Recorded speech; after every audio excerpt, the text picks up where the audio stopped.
wasted in the air, and it leaves me wanting more. You crossed me once, it's left a bitter taste, and now you push me, I will tear you down. If you're man enough to fight, then you're man enough to fall. What are you gonna do with your back against the wall? You played the game so far, now come and claim your prize. There's no escaping this time.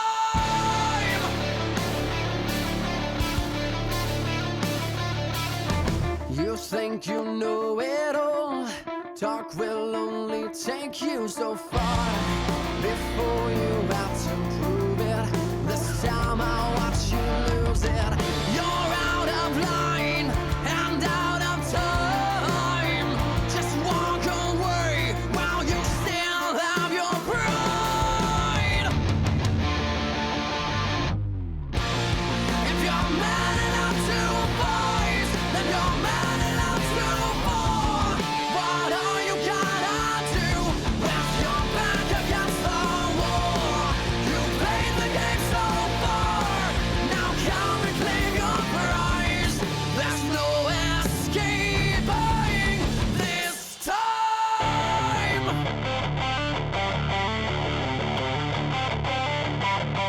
I will watch you fall.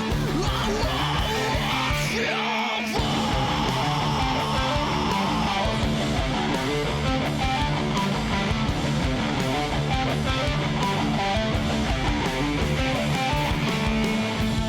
If you're man enough to fight, then you're man enough to fall. What are you gonna do with your back against the wall? You played the game so far, now come and claim your prize. There's no escaping this time. You're just a know-it-all,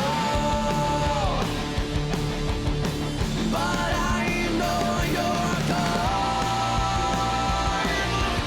and I will watch you fall.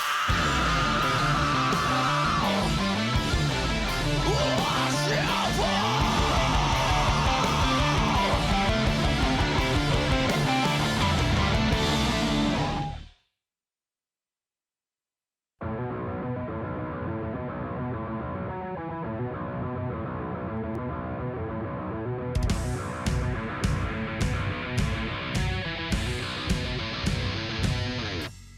Scream for me, I want to hear you.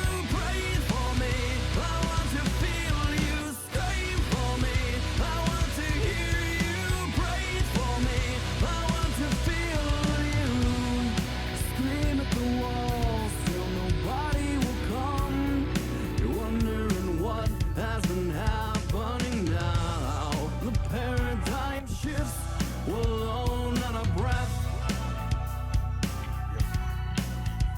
So we set sail, carry on, moving Well, forward to take another step. turn that down a little bit as we are about to get ready here tonight for Charlotte Motor Speedway. It's the Roval Espark versus Palmetto Racing League, broadcasted here with me, Ace Petty 43 and Repeat 1975. Greatly appreciate those guys being here tonight. Mr. Slide Job is in the party as well, just trying to get Ford Tough in here real quick, and we will get things rolling.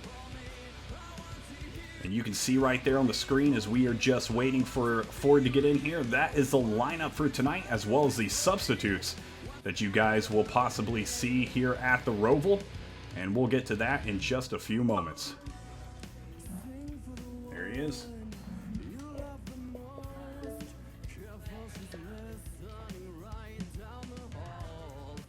Yep.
Yay.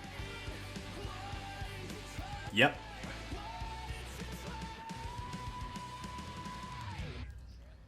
Yeah, I'm excited more than anything. The Charlotte Roval is one of those tracks that, I always say it about road courses. You either get it or you don't. And we definitely will see that here tonight. Some guys are the best at road courses, aka Mr. Slide Job. He's great at road courses. So pretty much I know if I'm racing against him at one, I'm going to lose. So I know some of those guys know their teammates and their competitors that are good at road courses, and they'll definitely have to be watching out for them tonight here at the Roval, but it's going to be a really fun race.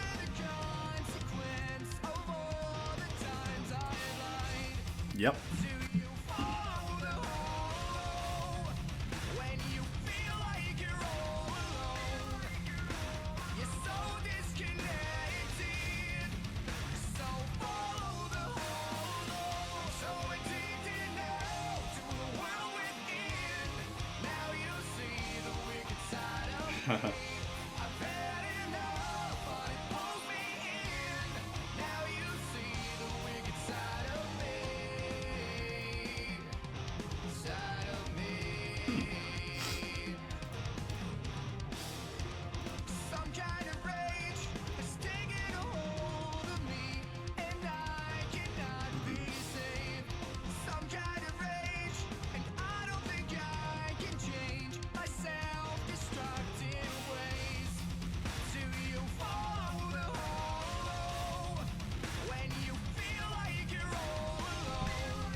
We have Repeat 1975. He's done quite a few races for us.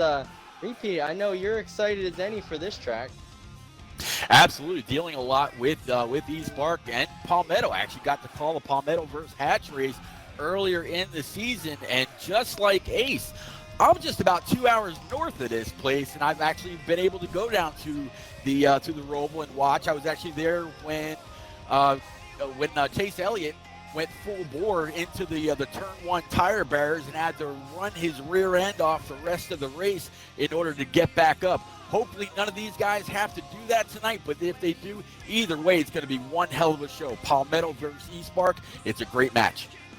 Absolutely, and it is a challenging road course, not only for these drivers, but for the real NASCAR drivers, as you mentioned. It's definitely one that breeds a lot of mistakes. It's highly technical, so it should be a great display of the skill these drivers have for road courses and racing in general. All right, I'm going to pass it off back to Atlanta Racing, who's going to take us trackside for the pre-race ceremonies.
Hey esports fans, eNASCAR fans, and Fast Family Racing Showdown Series drivers, as well as race fans. Hope everyone's doing well. This is Chris Wilner from the Motor Racing Network and NASCAR Productions, coming to you live, actually, from Charlotte, North Carolina at NASCAR Productions. Been an honor to have been selected to be the Grand Marshal for today's event. Wanted to wish all the competitors good luck. It's incredible what eNASCAR is doing in this community and kind of bridging the gap for new race fans into the real sport of NASCAR racing. So without further ado, drivers, start your engines.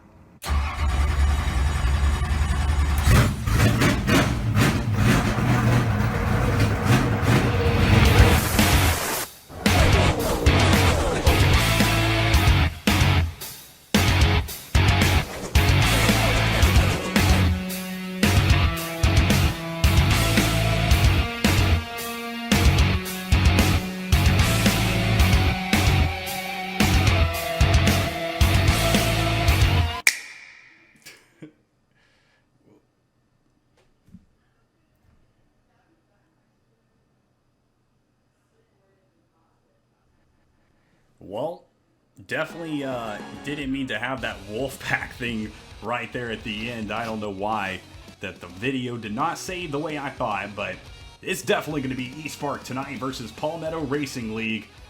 Man, repeat. How you feeling, Ace Petty? Y'all ready for this race? Absolutely. I can't wait to get this in. We saw Espark completely, dominate their race in round one. They were an early favorite to actually possibly get that bye. So absolutely got to see what they're going to be able to do. Palmetto, though, no slouch either. As Ace said earlier, both of these teams have their road course ringers. We both know some of the strong guys with Espark. We deal with them very, quite often. I'm curious to see who's going to stand out from Palmetto, Ace. Yeah, I'm curious too. Palmetto, I'm actually, this is the first time I'm going to be seeing them, but Espark, I saw them several weeks ago against Genesis, and these guys really have some talent, so I'm looking forward to see what they can do on tonight on the Roval. Yeah, Espark, they proudly home many of the Pro League drivers. Atlanta mentioned earlier, just one of them, right off the top was Track Bar. I mean, he was the Pro League ace. I believe after season 2, he probably holds every record that the Pro League holds. And Palmetto's definitely going to have their hands full. But you never know. We've had underdogs before. Yeah, you're exactly right. A lot of these races, especially when it's a road course, there are a lot of variables that go into that race, so you're always going to be changing your strategy and looking out for that guy right behind you. But as we get closer, it's 9 o'clock already. Holy smack. We're going to be looking at the lineup as we are getting ready for qualifying here shortly. Starting off with the Palmetto Racing League. League owner is going to be the 38 of Zachary, 7007. The 2 of Big Ben, 0397. The 13 of E-Hall 88. The 14 of Phenomenal 1, the 17 of Night Sniper 5, the 18 of Optic Goblin, the 43 of Colding W117, 73 of, Somalians 4630, some of them I couldn't even read, 94 Josh, 89-3 right there, and the 95 is going to be Shiny Tom P2 with the substitutes being the 00 of Dylan Ashley 166, the 23 of Flyers Fan 3, and the 25 of Booty Slayer 969. Hey, Petty, repeat what you guys want to look at the eSport guys first. Absolutely got you covered. It's going to be the 4 car of K Rainey X903, the 6 of the one and only Asylum, the 11 of Captain, 12 of Scott Hall for Life, 16 of Old Fluffy, 21 of the Young Gun Slade G84, 22 of the very well-known BTS 29, 41 of the Toasted Gamers, 42, one of my favorites, John, 88 of the one and only Runner subs are going to be Fry Dog, Chrome Capone in the 1, and Mr. Track Bar 37. Well, that's going to be the lineup right there, as we're still waiting for that qualifying invite from Mr. Slide Job. But before we get going, take a little second and mute this music. We want to remember our very, very good friend right here, Mr. J. Lee Cox Jr., a.k.a. GRM Joker. A lot of you probably remember that we had a race with GRM Joker. He announced, and he had raced in a couple of races for the Fast Family League Showdown Series. And unfortunately, last week we did lose Mr. J. Lee Cox Jr., GRM Joker as we know him. I know it hit a lot of his heart, and for as long as I am streaming, I will have something for Joker on here. So we just want to remember him. We love you, Joker, and we'll always be thinking about you, buddy. Absolutely.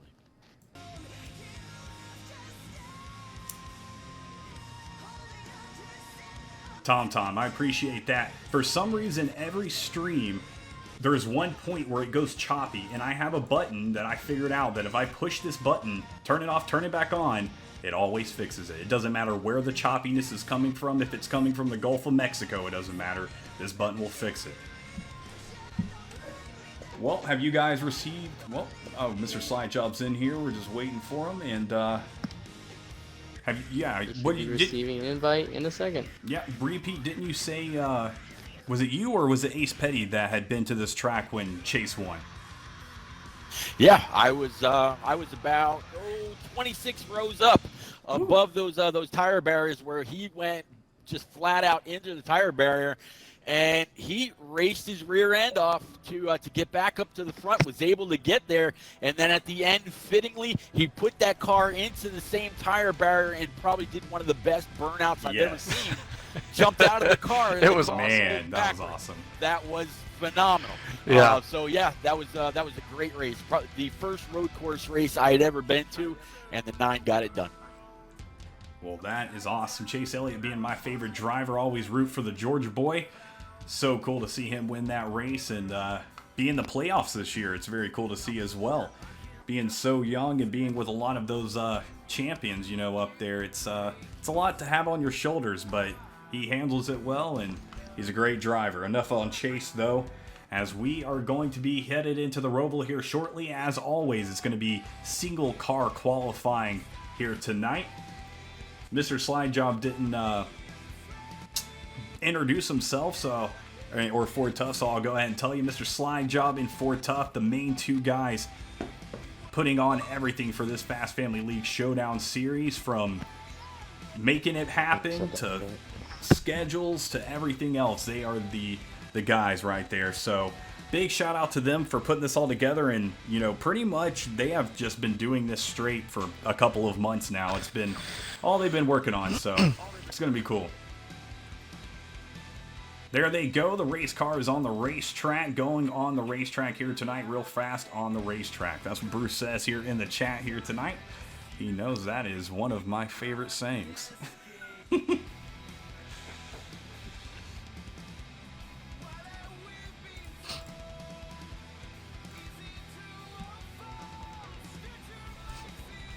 Well, as we're waiting, I sit here and think, is the guy who made the Ferris Bueller the same guy who made the Bounce, bounce, bounce. It's the same. Ellen, I just sent you an invite. You should have it in your mailbox. Thank you, sir. Yes, sir.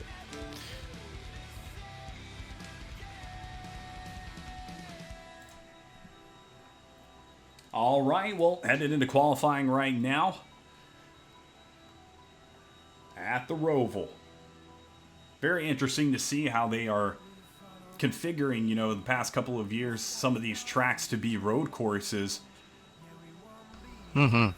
But, you know, why not make it a road course? Kill two birds with one stone, you get two tracks out of it. I don't see what's the big deal. Maybe, you know, go to Abu Dhabi and put a Roval around it, and then you got yourself a NASCAR track. You know, this is an interesting one. I will say this, is the track, the oval part, has not been repaved since 2006. And they did a lot of work for the inner part of the track when they configured this. So It's really the transition back onto the oval seems to be the trickiest part. Now, I don't recall offhand if NASCAR Heat really plays that into how they built this track on here, but I can tell you in reality, it's a tough transition. Mm-hmm. It definitely is, and Bruce said in the chat they might as well just make a roval around the state of Florida, maybe. Just start off in the Panhandle, you can go down to Orlando, and it's just one big roval. And it's just one race, though, or one lap race.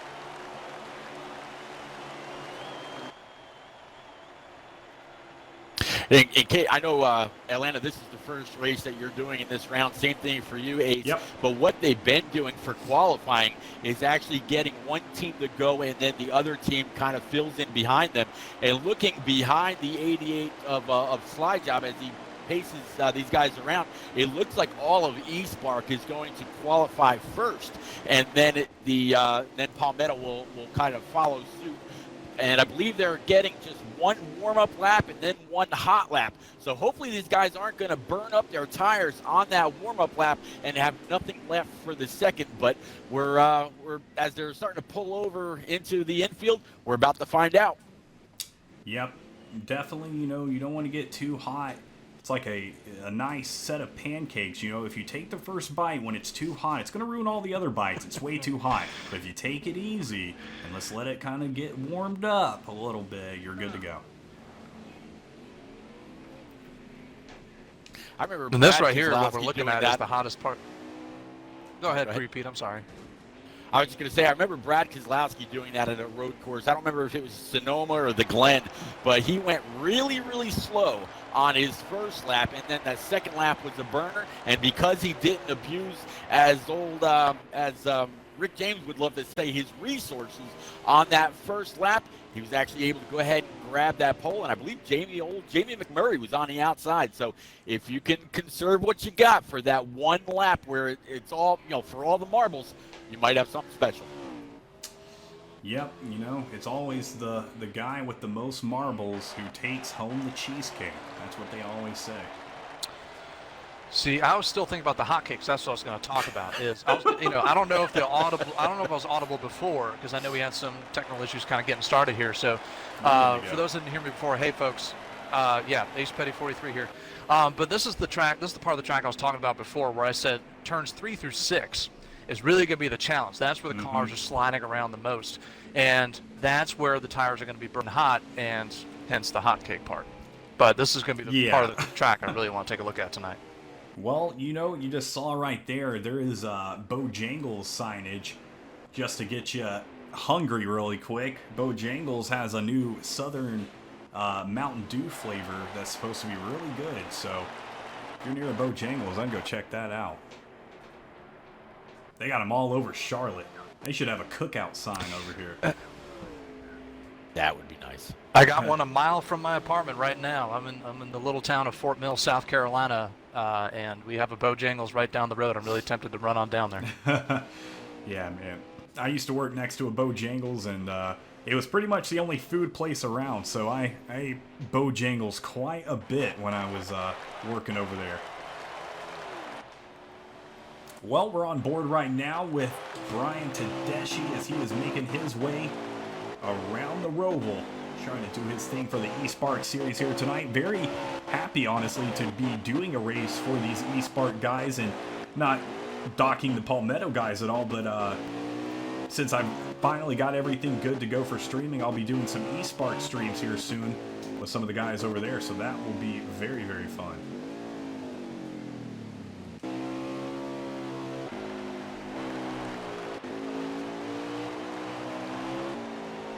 Yeah, starting to see these Espark guys slowly but surely complete their lap and pull on up back over into the staging area. Just saw Big John now watching the 12 with Scott Hall for life. He's going to pull it on over. More and more Espark guys are getting it done, and Palmetto should be out there completing their laps now.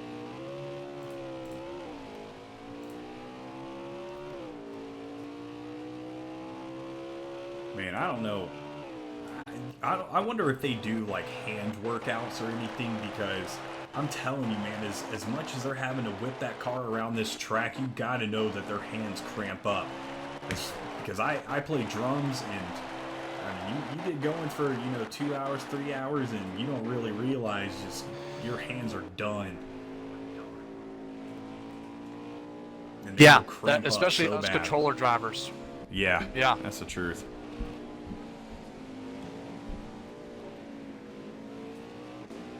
Well, I still remember watching. one time at Dope. Go ahead. Go ahead, buddy. Go ahead, buddy. No, got I was this. just going to say we're still watching these guys qualifying. It'll be wrapping up here shortly as they will be headed into that green flag. Skull Racer, greatly appreciated. Go ahead. Sorry, dude. Yeah, no, you're good. I was just going to say, I remember one time at Dover talking about how hard and how much of a toll it takes on your hands on these controllers. We were at Dover a full, 250 laps, and my thumb got locked to the inside position, and I could not move it. And here I am with like 4 laps to go, trying to use my whole hand on the right toggle. And man, you want to talk about painful and trying to get it done? I went from second to a lap down, 5 laps. Oh, man. Jesus. Yeah. Well, You get that's that gotta hurt. controller thumb too. I did a full distance practice race at Watkins Glen for our upcoming Clash of the Glen, and I had an indent in my thumb when that thing was done. So yeah, these road course races are tough. Oh, yeah. Well, watching that 43 Sunoco car, very, very sharp car right there, across the start-finish line. As we are seeing some of the other drivers finish up their lap on board right now with the 2 of Big Ben. As he's finishing up his lap, and holy smackaroni, did he miss that turn. Yes, he did. And the outside wall felt the punishment. So, Yeah. but I think the car in front of him had an issue, and he had to try to miss him, and just put it right in the wall. I'm not quite sure if they have damage on for qualifying. So if that was his warm-up lap, he's got one more time to go around and get that rectified. If not, probably not going to get the starting position he was hoping for. Yeah, that's something about the Roval, you got to get your practice in, because I mean, you really can't just wing it. You've got to know where you're going at this track. It's not like a Talladega where you just go. You got to know where you're going, and you got to know where to stop. And I always look on the track, especially at road courses, just for things to look, okay, when I get to this black flag or, this black piece on the track, then that's where I'm going to put my brakes on. So that definitely helps at tracks like this. If you kind of get something to focus on with your eyes, and it'll really help. Well, it looks like... Hey, Booth, this is Mr. Slide Job in the 88 Noco Chevy Goods Fast Family car today. If you'd like, I could It'll give stay you faster a if you lap keep it out of the around wall. the track. Yeah. Here we go, on board with Mr. Slide Job in the 88 car, followed by some advertisements, he said. And let's see what he's got here at the Charlotte Roval. Like I said, he is So... Good. he's the king of road courses. Go. Not really, but here we go. Into the first turn, the heartburn turn for very good reason. We saw Chase Elliott wreck there. Very hard braking zone. Back in the throttle, off it a little bit. A short little left-hander there. And then another quick right-hander. You can use this little red and white spot there. Some people take a little wide. I took it really wide there. Another right-hander. A lot of people get loose right there because of that rumble strip. Another quick right-hander, that's a fast one. Then another slow right-hander there. Car gets really light there as you see the elevation change. Then a quick left-hander, and we're getting back onto that track. As Ace Petty mentioned, it's really tricky get back on that track with the difference in banking. The car can get very loose getting back on to the oval. Now we're on the oval, the normal turn 2, and then comes the tricky chicanes. Here's the first chicane. Probably the easier one. Definitely want to make sure you get it slowed down and get a good exit there. Back up through the gears. Now we're entering back onto the regular oval in the turn 3 and 4. As we come out of here, we're carrying a lot of speed. This is the tricky chicane. You want to make sure you don't cut that grass, but you also get it woed up so that you can slam back on the gas out of the chicane and to the line. Well, there you go, a lap of Mr. Slide Job. Really appreciate him doing that and giving you a lap around the track, as we will be headed into the race here shortly for that green flag. Greatly appreciate all of you guys tuning in and Arsville. Greatly, or I'm glad to have you. I don't know what else I'm going to say. I tell you, Ace, it really looks like between Heat 4 and Heat 5, they did a lot of work on the turtles that were around this track. They used to really stick up. Now you look at these rumble strips, and they look like they're just about flat. So I don't know if anybody's really going to have any kind of an issue hitting those tonight, or if it's just going to be better for grip. We'll have to see as the race goes on. That's going to be a challenge. I don't know. Do you want to play with those turtles or not? That sounded weird how I said it, but basically is do you want to kind of, how close to those turtles do you want to get? And that's kind of what I'm wondering. But it could be kind of a risk reward change. Well, I guess we can kind of ask Slide-Job while he's out here. Slide-Job, if you've hit any of those turtles, has it upset the balance of the car at all, or has it actually been able to allow you to kind of launch off a little bit? Absolutely, it definitely upsets the car. A lot of times that people hit them is because they're overdriving the chicane, and they're actually coming in with quite a bit of speed. And when you go over those turtles, as you did in Heat 4, it really gets you on 2 tires, or all tires off the ground, and it really upsets the car to where you can't rotate it. So it almost forces you to drive straight farther into the chicane and blow it even more, possibly getting a course penalty. And actually, if you'd really like a demonstration, I will show it to you. You'll see how once I make contact with the turtle, it's going to lift the right sides off the ground, and I won't be able to turn. I'm almost going to go straight and almost into the left wall. So here we are. Here's an example of overdriving the corner. We're getting in there, and we're off the ground, and it actually spins it. So there we go. You see that blue turtle is not just the rumble strip really doesn't upset it too much. It gets you a little loose if you're straddling it and on it too much, but that blue turtle really is what upsets the car. Well, there we go. Atlanta, we got our question answered. Yep. He's good at answering questions. He should do a questionnaire sometime. Well, I do my fair share of questionnaires. You like questionnaires? I wouldn't say I necessarily like them, but I definitely do quite a few of them. Yeah, I usually do questionnaires at Walmart. They're like, "How was your service today?" Is that kind of bad? I was about to ask, is that kind of a secret shopper kind of thing, or what? Yes, I was secret shopper. I was number 007, and they had me working for MI6 there at Walmart. Oh boy. Nothing like an undercover Walmart agent. The name's John. Bomb. Slide John. Atlanta bomb. Alright, well we're nearing completion of these laps. For those of you at home who are wondering, watching Slide Job do laps, why aren't we loading into the race yet? And the interesting part about this game is a lot of people that haven't done league racing maybe in their past, we do manual qualifying. So there is no mode in the game where we can set up a qualifying session and it'll just let us do it.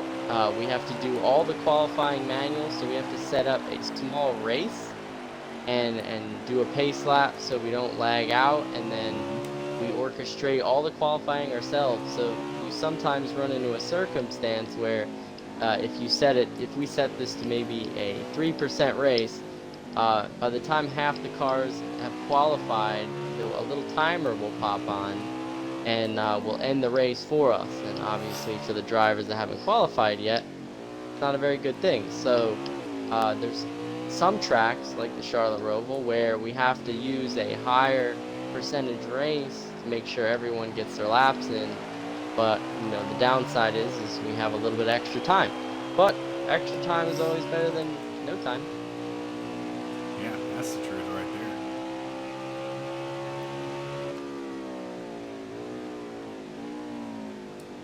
there. It is entertaining to watch it, I'll give you that. Yeah, it is. Word Burton's out there wondering if you're going to beat anybody's qualifying lap. I don't know. We'll see. I mean, let's see. typical qualifying laps, or not qualifying laps, but laps around Charlotte. You'll see some of the best at the road course. I am not as good at this one as I am at maybe Mid-Ohio Road America, but a lot of the really, really fast guys here will hit high 116s, 117s, even 118s, depending if it's preset or setup. But my best lap in here so far is a 119 flat. So not a bad lap. Obviously, if I practice as much as these guys did, I definitely, would have a much faster lap. But yeah, you'll see these guys anywhere sub 120. Obviously, if there's mistakes and accidents, that goes up. But you'll see those guys in that range. It's a little bit similar in lap time as Canadian Tire. So not quite as quick as Watkins Glen, but obviously not as long as Sonoma and Road America.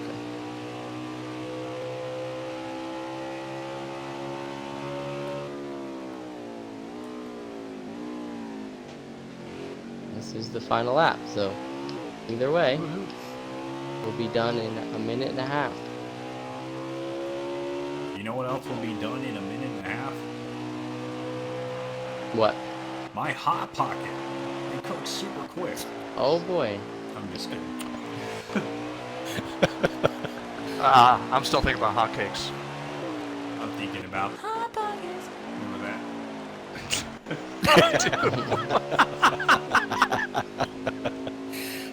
Tom, how are you, sir? Good to see you out there, man. Tom, very glad to see you. We're glad to see you. Rock NASCAR.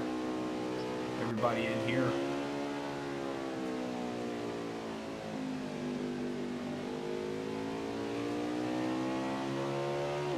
Alright, so in about 60 seconds, we should be getting ready to put these guys in a race. Tonight, interestingly enough, we have a 50% race because the normal distance is 400 miles for the Cup drivers in real NASCAR. So tonight, we're going to be doing 200 miles.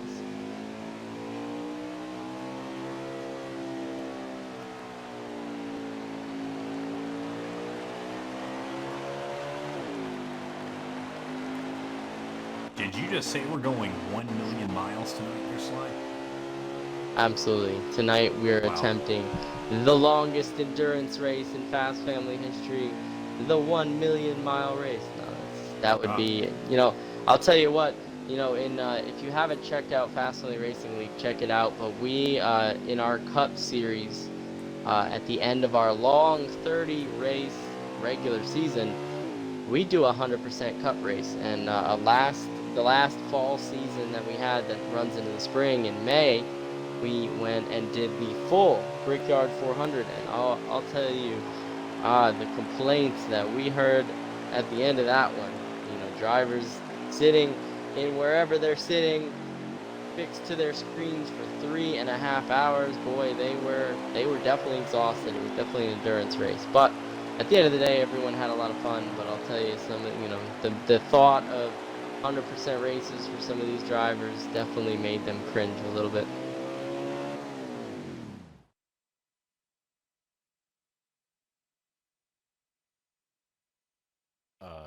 Word, that sounds like a perfect idea. We will definitely do that.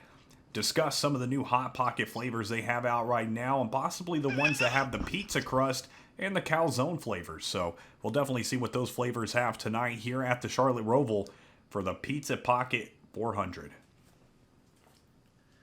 There you go.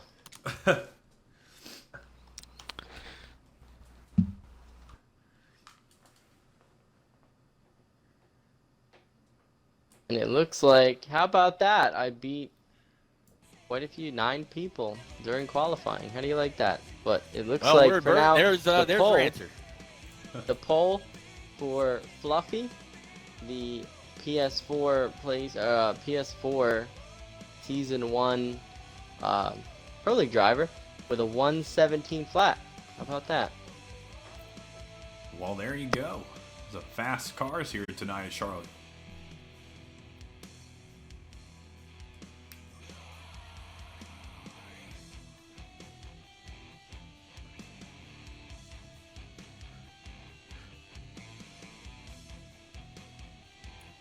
Well, Slide Job, just let us know when you shoot us that invite and we are ready to head into the race. Yes, sir. We're just picking up one more driver and we're going to get racy.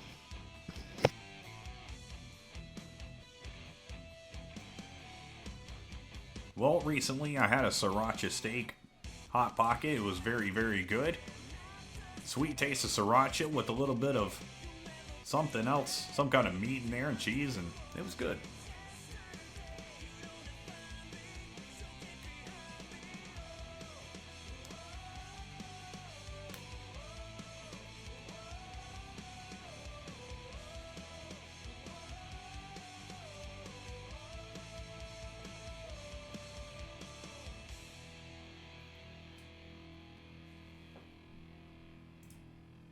You know, Atlanta, when we were going through the rosters earlier, I mentioned, you know, Big John, one of my favorite Espark drivers that I like to kind of keep up with. He's actually going to be streaming tonight, so we'll have a little bit more assistance there as far as lap counts and fuel mileage, you know, and any kind of incidents or accidents that he may come across along the way. So, one big thanks to James Holzer, Big John PA, for that help tonight. Yeah, always appreciate that help. I mean, any help is great help, but that's some of the best help because it actually gives us information that we would normally have at the top of the screen, but unfortunately do not. Yeah, I keep asking about updates on that, and I keep getting the same thing. It's in QA where I get nothing at all. So we'll keep for now. We'll keep going with guys that are streaming during these races, and we'll be able to see exactly what's happening when the pit window opens up, where these guys are going, how if they're racing with the shifters, if they're able to save anything, which we all know Dohar's famous for that. But it's gonna be a hell of a race tonight, fellas. Well, Slide Job has sent us the invite. That means the race will be underway here shortly. Greatly appreciate everybody tuning in for this Fast Family League Showdown Series race. No. It's round 2, race 9 here tonight at the Charlotte Roval.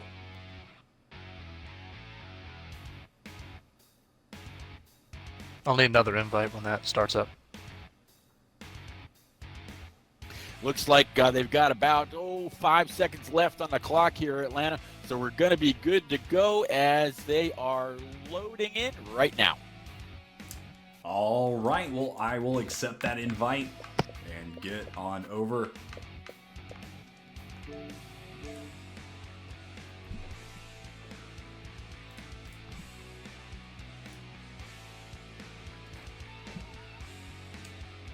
All right, well, we are headed in for this race here. A lot of anticipation, especially when it's a road course. A lot of focus always goes into these races, but when it comes to constantly having to downshift and upshift, and it's a lot more to deal with here at the Roval. So we'll see what kind of toll it takes on the drivers here tonight as that green flag is about to be waved. And Atlanta, when you get a chance, can you send me an invite? I just sent you an ace. Okay. Thank you. Okay. Yep. Let me know if you didn't. I don't see one yet. I don't see one. Okay. All right.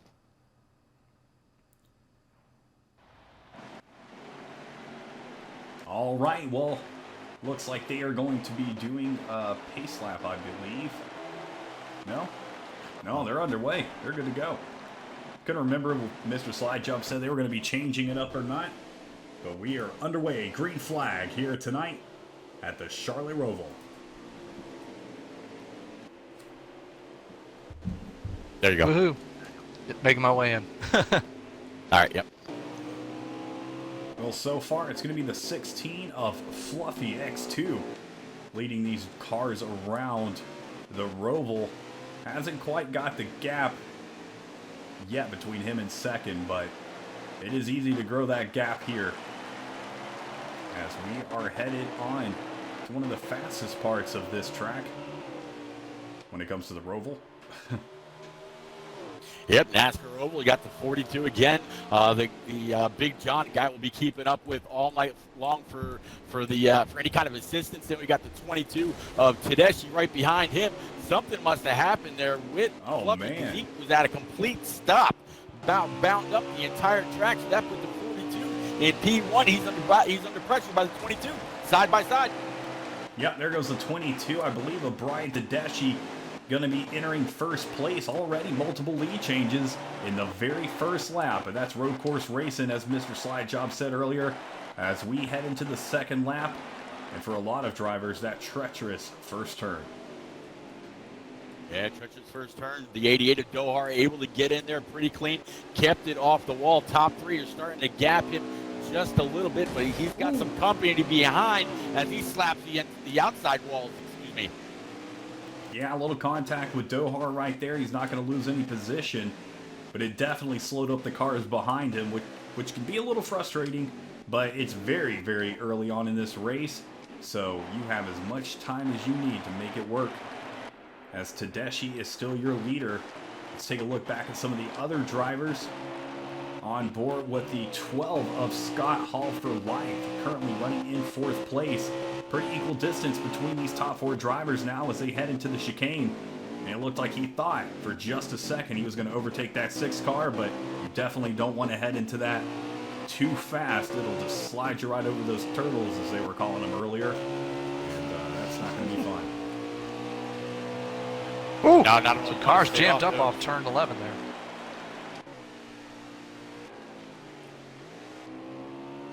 Yeah, it's kind of amazing to see how many cars already have damage to the front.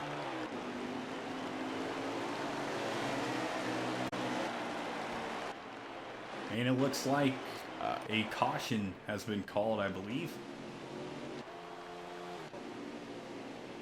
Yeah, just coming back through the field, didn't see anything, but in order to call a caution, these guys have got to make sure that they've got their information and they get it to one of the race admins, like right off the bat. So it could have happened last lap, but the race admin just verified the caution. If not, pretty hefty penalty, so they got to make sure they get it right. Yeah, you know, it's even harder at these kind of tracks because the angles of the cameras don't always catch everything, and it might catch, might cut at the last second or something. So it would be, interesting if we couldn't get a feature in this game similar to iRacing where you can kind of watch the whole race and do almost like a free camera mode. That would be very, very helpful, as COVID has really shot esports into the market, especially with racing in NASCAR. Seeing that on NBC back a couple of months ago, I mean, this time last year, would you ever believe you saw an iRace on NBC Sports? That's amazing. Not at all, or even esports on MAV TV, or I'm sorry, the Pro League on MAV TV. So it's absolutely grown by leaps and bounds since all this. With no drivers at the actual track, virtual racing has exploded. It's been a lot of fun. Yeah, and it's really exciting for us guys that race and broadcast, because I feel like it just means that there will be more and more opportunities in the future for stuff to come up. And here we are with this Fast Family League Showdown series getting quite a lot of attention, especially with all the Xbox leagues competing. And this is exactly the kind of good publicity racing, just for sportsmanship and being a good teammate, and that's exactly what NASCAR needs right now. So great to see these guys, and they are headed down into pits currently, waiting for this next restart to begin. It looks like only a few drivers possibly that are going to stay out. And I don't know if we've mentioned, there are a couple pro leaguers in here tonight racing, so cool to see them racing alongside drivers that are in the pro league, because it gives them a shot to prove themselves as well. I beat a pro leaguer. That's pretty impressive. Yeah, you mentioned one guy that stayed out. From what I can see so far, it's going to be only one, the 21 of Slade G84. Remember in Pro League Season 1, Slade drove the same car, the old spin for a sponsor, and he won the PlayStation inaugural race won a pretty nifty little helmet that he ended up getting signed by a few of his favorite drivers. So good to see Slade flip on over from the PlayStation to the Xbox side right here with Espark. He's definitely earned his place. Yeah, he definitely figured out which was the better system.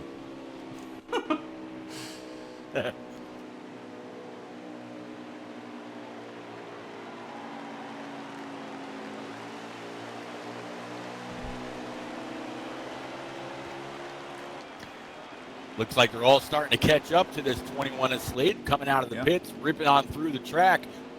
You see, what is that, the 17, and you see the 22 of Tedeschi, and many, many others coming through the NASCAR Oval. Gonna double file it up. I guess we should be able to go this time by. We'll have to wait and see what happens. Well, let's try to get a look real quick and see who got to the top of this pack. I know Slade is up there. Let's see. Who's the pace car tonight? Is there a pace car? Right. I don't believe there is a pace car here tonight. So yeah, looks like Slade and the 17 of Night Sniper going to be your top 2 drivers, as we will be restarting here momentarily at the Roval. As Tom Flitty said, he cannot wait to watch this restart. I cannot wait either. Yeah, so right now, Ace, it's 1 for Espark and 1 for Palmetto on the front row. Whoever can get into that first turn, take the preferred line away, they should be able to really get a great gap on the field. Here we go. Oh, I'm cringing right now just to make sure they can all make it through, but that's really a heartburn turn. Let's see if they make it. Looks like the 73 of Somalians just with a little bit of trouble, but able to retain his position, still staying with the pack even though he is towards the back. Night Sniper now on the tail of Slade, trying to possibly take away that position, but it is even harder at these road courses, especially when you have the 22 of Tedeschi right there behind in third. Definite competition right there.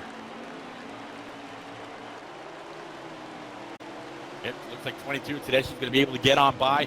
Here comes the 6 of Asylums and More Company right behind him. But so far, that 22 Shell Pennzoil Ford for Tedeschi going to try to run back down Slade. Everybody coming through these the chicane single file. Yeah, every time that drivers in real life or in the game take that chicane side by side, I'm gripping my fist. I'm wondering what's about to happen, because man, I've seen some crazy stuff in this game, side by side, coming out there, just spin you right out. As we are headed back into turn 1 with the leaders, Slade still leading this thing, 21 and 22. Your top 2 drivers, as they have not fallen off, they are still pretty equal distance apart. And man, that you can really tell Tedeschi has got these turns down when it comes to putting that gas on. He knows right where he can break it, right where he can punch that gas, because he can fly around those corners, it looks like. 17's around all 4. Uh-oh. Couple cars. Oh, no. Yeah, doesn't look like the track was blocked, so we should be able to stay green here. A couple cars definitely have to swing wide in order to miss the 17, and the cars that he bottled up behind him coming out of the road course area. This is it. Right about here is actually where I sat when I came to the race. Pretty good vantage point, and so far 17's getting back up through the gears. Now he's got the 4 car of K. Rainey right in his sights. Yep, he's coming up right there, and little mishap right there. It looked like for, I believe, the 38 car, as they are bunched up going through that chicane, and we're back on board with the 21-year leader. Let's take a look back as they head back into turn 1. Yep, right there is where Chase Elliott ate it and then did his burnout. What, like you said, that was the coolest thing. I was watching that live, and when I was like, is he standing on his car as he came out through the smoke? I mean, that was like something from a movie. Yep. Yeah, he, the tire barrier tried to take something from him, but in the end, he gave it all right back to him. He drove up, put it in the barrier, stepped on the throttle, and at the end, like you said, Chase Elliott emerged from the door, standing right up, and he jumped off, car rolled back, and he went on over to victory lane. Man, oh man. Oh, 38 grabbed one of the tire barriers coming into that NASCAR turn 2, which would be road course turn 8. Looked like he just kind of grabbed it on the side and kept going, but eventually that's going to do some damage to these cars. Yeah, that's one thing you've got to worry about. You know, don't wear your car down here at a road course, especially, you know, if you know you can't even catch up possibly in the next couple of laps. You know, just take it easy. And, you know, you never know when fate's in your favor. There could be a wreck, there could be a caution that really helps you out instead of, you know, jumping the gun. That's not what you want to do. I'm someone that's big about, you know, you're in it for the long haul, not the short haul. You need to make sure that you're taking care of it. You don't want to go out there and, you know, buy an Xbox and cover it in dust and let it blow up the first day.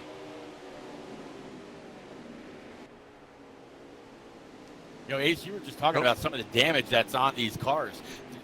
With it being the Roval, not necessarily oval. Oval, obviously, it's going to be all about the downforce, keeping the time, you know, keeping the car all in one piece. How much of an aero effect do you think that would have, since we are on the road course? You know, I think with road course racing, it involves a lot of finesse. And that's what I've been telling my drivers for our upcoming race we have later this week, is it's usually not the hare that wins. I'm the guy that bets on the tortoise. I think the guy that's, sounds like we have something going on. Yeah, big time. 21 spinning out right there out of the chicane. Slade. Ooh. Sorry to cut you off right there. Just saw it happen. No. Looking for him, but yeah, as I was saying, is I think it's really is betting on the guy that takes care of his equipment and finesses the corners. That's what I go for. So I think it actually pays dividends to take care of your car, especially at a road course. No, it definitely does. I mean, it's like anything. You know, if you take care of it, it's going to last a while. Unfortunately, you know, they don't make stuff anymore that is even made to last a while. So even if you take perfect care of it, it's still going to mess up somehow. But you want to try to take care of the good things that you know will last a long time. Well, it looks like the 6, I believe, of Asylums is going to be your current leader here at the Roval. Yeah, and even with the issues that the 21 had, he's able to hold on to P2. Then you got Brian Tedeschi back there again in that Pennzoil 22. And then after that, it's going to be the 42 of Big John. He's followed by Scott Hall for life, and then Slade. So actually, no, it's Fluffy that's been able to move up to P2. And that little bit of an incident did cost Slade. He's back to P6. So right now, first through sixth is all Espark. Well, you know, that seems to be, this is my first race in round 2, but especially for round 1, you know, we weren't racing road courses, but most of the races you were seeing a lot of guys work together and keeping those teammates at the top of the pack, almost securing, you know, that victory. So it's really great to see the amount. What happened? Trouble coming to the line. Let's go take a look. To the line. It was the 17, the 11. I think Hop won the Turtles, and I think they both got together in the tire barriers. Yep. Night Sniper right there in the 17, unfortunately receiving a great amount of damage to his car here at Charlotte, and unfortunately going to be losing a lot of position. The thing is, this is, when you have the damage like he has, it's going to mess up the aerodynamics of a car. It is almost 4 or 5 times harder to get it around those turns. I mean, you've got to slow tremendously more down than you do when you don't have that damage. And you've got to make sure that you're not going to spin out or, you know, overtake it or something, because you really don't know how your car is going to handle anymore.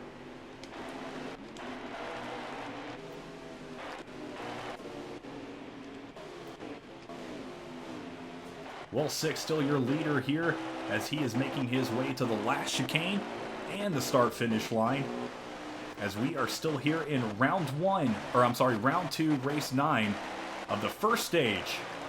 Here for the Fast Family Racing Showdown Series, it's Espark tonight versus the Palmetto Racing League.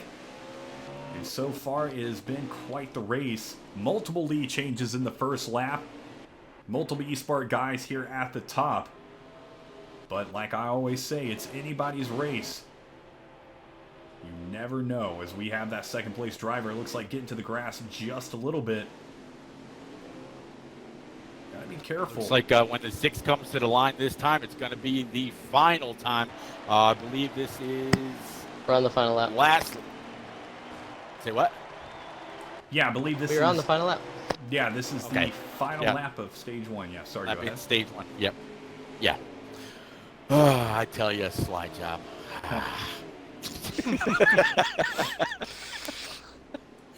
These guys need yeah, a break. so- I mean, these cars are getting a beating. They really are, man. It's just something you can't help. I mean, even in real life racing, you go to a road course, you're going to have some angry fellas and some beat up cars. So it's inevitable. As the 6 making his way once again into the last chicane. Oh, man, almost at the end right there. That 16 creeping up, but the 6 is going to be able to take home stage 1 here tonight for the Espark Series.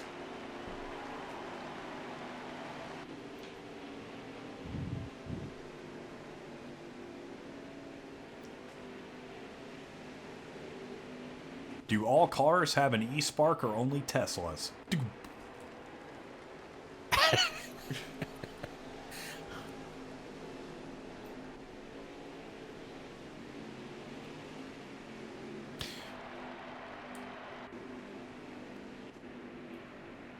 All right, so it looks like 1st through 10th there's going to be Asylums, followed by Fluffy, Big John Tedeschi, Scott Hall, JRM Dohar, Simoleons, Captain, Kay Rainey, and Colin Dew. So a mixture of Espark and Palmetto. So still a lot of points out there, fellas. Long way to go. Yeah, big question I had here tonight. Do you think that the 43 of Colin Dew, that his name is mixed with Mountain Dew put together and that's his gamer tag? Okay. I think that's it. I think Colin Dew, I think his favorite drink might be Mountain Dew. Well, the 6 and 16. Colin? First and second right there going to be the 6 and 16 as we go green here for stage 2 for the Fast Family Racing Showdown Series into this treacherous first turn. 16 going to be taking it a little bit wide. Slade in the 6 going to be hitting that inside wall, giving 16 the advantage. Fluffy going to be your leader now as it heard a couple of cars kind of getting into each other back there. That's definitely going to give him a little bit of advantage here in first. One thing, too, you've got to worry about at these road courses is you're running single file for quite a while. There's not too many chances for you to double up and think that you're going to get lucky. So if that driver in second or third is sitting there slamming on the brakes or something, he can really hold up that line and give that first place driver quite the room, as we just see the second place, I'm not too sure what number that was, fall back to third and Tedeschi enter second. But now look how much room Fluffy has. He hasn't been skipping a beat. Fluffy seems like so far he's hitting every single mark, Ace. And 22 of Tedeschi, the 12 of Scott Hall is going to be your top 3. Just as I say that, 42 of Big John's going to be able to get the pass on. Just grab the wall. I was just about to say that when you're about to pass it off. As I was going to say, Fluffy's someone I watched in Kentucky, and he really arcs the corners, and I like that because that's how you get the most of the corner. But it looks like he did it a little too much coming out of turn 12, and he bit the wall for that. Well, let's see. Fluffy came to the line that side. There's 9 laps remaining. They've got about 11 laps in the tank, so everybody should be able to go just about the full stage, depending if anybody can save just a little bit of gas. Well, we're doing a lap around the track right now with the 22 of Tedeschi. One thing that I think is kind of interesting is how he's taking these turns. It kind of reminds me how F1 drivers take the turns, the way he is just pushing that wheel almost right next to the wall. I don't know if you've ever seen the videos of how some of the F1 drivers are able to do it, but they are actually able to whip their car around and they have like slow motion of the tires bending around the corner as they go around the corner. And I mean, it's just crazy. Some of the skill and some of the little things you learn at road courses that can really improve your time. As it looks like the 22 has lost the first place position and has gone back to Slade, I believe. Let's go check real quick. Yeah. Yeah, I believe you're right. That actually happened coming No. out of the last turn. Nope. I'm sorry, it's the 16 of Fluffy. I'm so sorry, I said Slade. Oh, okay. Yeah, that actually happened coming off the last turn, come to the start stripe. The 22 of Tedeschi got a little loose and actually got past on the outside. That's how that transpired. But behind those guys, they're pretty spread out now, except for way in the back. There's an easy 5 to 10 car lengths between the top 5 right now. Man, oh man. Well, let's look back from 16 right there. It's been a battle for Tedeschi all night. I feel like he has been getting into first and then losing it, and then Slade getting into first, losing it, getting back. Little mishaps like that. That's why I say never think that your car won't make it possibly, or it needs to go in early, because you never know if that guy in front of you messes up. That could be your opportunity, and you can make it work.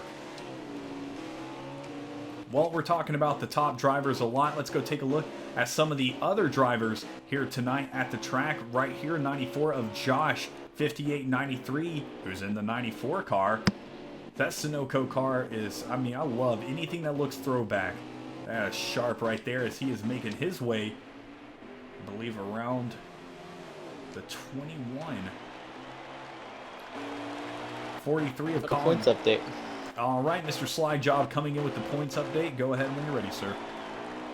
All right, so we kind of expected the number 3 seed of Espark to dominate early, and then we were going to see how Palmetto reacts after the first stage. Well, as expected, Espark jumps out to a commanding lead, 50-5 in favor of Espark. Well, you heard it right there. I greatly appreciate you being so good at math, because you always make it happen fast. So there is the deficit right there. A pretty big one to say between Espark and the Palmetto Racing League, as we are about halfway done here tonight with Stage 2. Fluffy is going to be your current leader as they come out of the chicane. 22, let's go see real quick. I believe it's the 22 of Tedeschi and then Big John going to be rounding up your top 3 drivers as we head to the front straightaway. And a lot of these guys will have to, put their working boots on and make something work if they want to actually get up to the top here tonight, because they have got some major competition and some major skill that they are going to have to work with.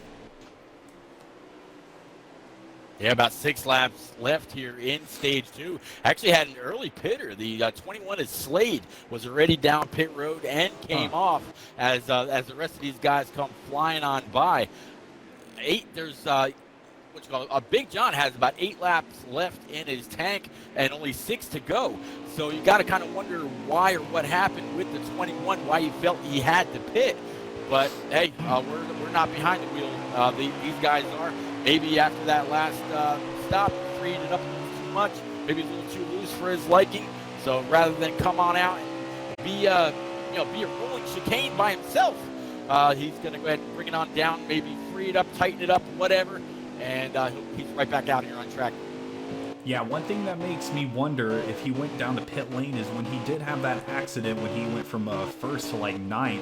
He seemed that he came out of that chicane pretty hard, and I think he might have clipped the wall. So I'm wondering if he did some damage to either the side or the front of it. Oh my gosh! What just happened?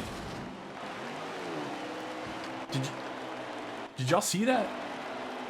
No, I'm looking around. Okay, What happened? there was a huge lag, and it showed the top 3 drivers going through the chicane, and all 3 of them just slamming the wall. If you go back on the stream later, you can see it.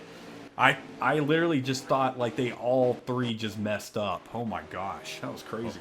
Well, I see it on the replay in front of me. I did not see that. No. Yeah, that was pretty insane.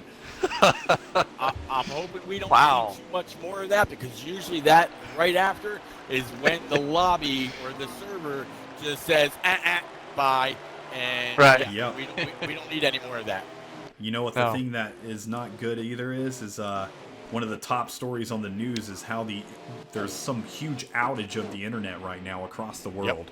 So yeah, hopefully we will get through it, get some of that NASCAR luck, as it looks like the 16 is coming up on some lap Oh, traffic. we got the 11 in the grass. Uh-oh. NASCAR turn 1. And the 11 of Captain down on the grass. That's going to allow the 88 of Dohar to go ahead and fly on by. But yeah, it's kind of funny that you talk about that, Atlanta. My wife mentioned that. She said, hey, have you been on your Xbox at all today? I told her no. She said CenturyLink, funny enough, controls part of the Xbox servers. And there was a huge outage earlier. So hopefully they got that done. But I know services like Hulu and whatnot, part of them are still down. Oh, no. What am I going to watch tonight? It's been something going on. We had Comporium here in the Fort Mill, South Carolina area down this morning, so there's definitely something going around. Oh, man, oh, man. Those Russians, I tell you.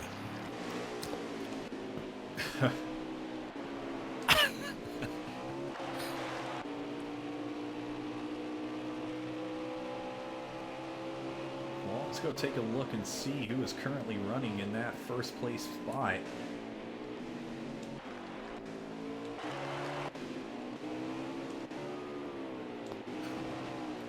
You know, if it wasn't... Oh, okay, it looks like the 21, I believe, of Slade is going to be rolling in first place right now. I was about to say if, you know, I wish that it was smiled upon to take games and make them better and then release your own updates or something for it if people wanted it, because, man, this NASCAR game could have so much in it. You see how much they have in the NASCAR Heat Pro League on their live streams, and us broadcasters just dying to get that stuff. No kidding. You mentioned the 21 just a moment ago. 21 was already down pit road. I think he actually just got lapped by the 16 you're with exactly now, right. Yeah, with Tedeschi now in P2 and Big John sitting in P3 right now. And as they come across the line, it's going to be 2 laps remaining here in stage 2. And so far, we can tell you at least the top 3 are Espark. The rest of the field very, very much spread out. But they're about to get all racked and stacked back up here with one more stage left in this race from the Charlotte Roval. Now, who's currently in first? That should be the 16 of Fluffy. Gotcha. There we go. Let's go back to Fluffy real quick. He is sitting pretty right here as he is headed into this final chicane.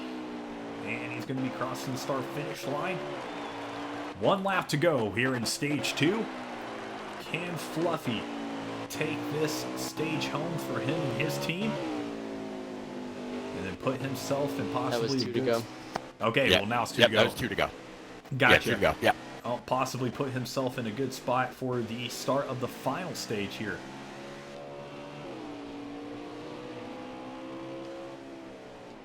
Always weird when one car is in the infield doing its thing around the road course and there's another car going on the outside and you see them cross each other. It's just not common in NASCAR. They're going different ways. Yeah. Well, Fluffy has had quite the car here tonight, I must say. He's been battling out with many, many guys, but has been able to retain it.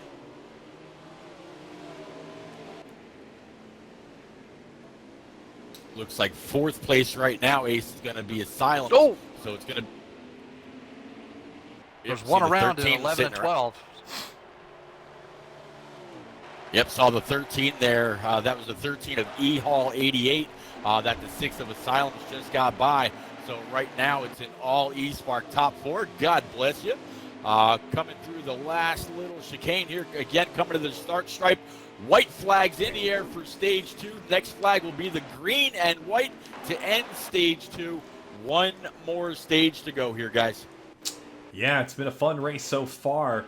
A little damage right there to the front of Fluffy's car. I'm not sure if that's from a previous incident. He has got it repaired or if that has occurred in these last few laps. But so far, so good for him. He seems to be in the groove and really getting that car where he wants it here tonight. And as he passes that Bojangles sign onto, like I said, one of the fastest parts. This is one of the... Ooh!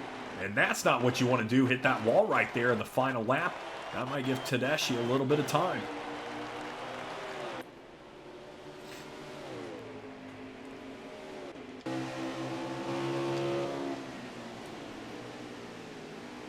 Yeah, it looks like Tedeschi is really hounding this 16 He is, now. man. They're going to be coming to the part of the track where Jimmy Johnson and Martin Truex Jr. got wrecked out just about a year ago Ooh. or so. We'll have to see if that happens, and maybe somebody else will be able to slide on by and steal the win. So far, no wheel hopping, nobody's around, in and out, pretty smooth. Stage 2 in the books. 16 of Fluffy, going to be taking stage 2 right there. 22 of Tedeschi, just not quite fast enough to catch up with him. Or possibly just not enough time. Maybe one other lap would have made a difference, but it didn't. Stage 2 is over. Driver's going to be headed down and getting some fuel and tires here. And then momentarily, we will be headed into that final stage for the Fast Family Racing League Showdown Series, Round 2, Race 9. It's Espark versus Palmetto Racing League. Yeah, I can tell you that Espark pretty much stole the top 5 there. You got Fluffy, Tedeschi, Big John, Asylum, Scott Hall for life. Again, it's Simoleons, Colin Dune, Night Sniper, Zachary, and JRM Dohar rounding out your top 10. Behind them is going to be Josh, K. Rainey, Toasted Gamers, and Captain. So far, that's your top 14. So a lot of points were up for grabs. It looks like Espark's going to handily take stage 2 as well. Yep, we'll have a points update here momentarily from Mr. Slide Job, letting us know where exactly both leagues are sitting for this race here tonight. Give you a little bit better indication of who possibly could win this race, as we saw a 50-point deficit, I believe, between Espark and Palmetto Racing League at the end of stage 1. Well, here we go. Green flag for the final stage of this race. Posture check as we get ready to go. Yep, 27 laps going to make up stage 3. It's going to be the 16 and the 6. Oh, Now, couple cars caught in the wall. Yeah. Man. And that's exactly what I'm talking about. You know, that was one of the top 3 drivers, top 4 drivers right there, and it really slowed down the pack, giving Fluffy just a little bit of room. And here he goes. It's going to be interesting to see if Tedeschi makes his way back up in a second and is following him around, or we see some new leaders possibly here in the final stage. Oh, a couple more cars into the wall, turn 7. That's another treacherous part of this track, is you really got to let the car settle, and then get back into the gas. I think some people got in a little too soon and grabbed that wall. That's going to hurt eventually.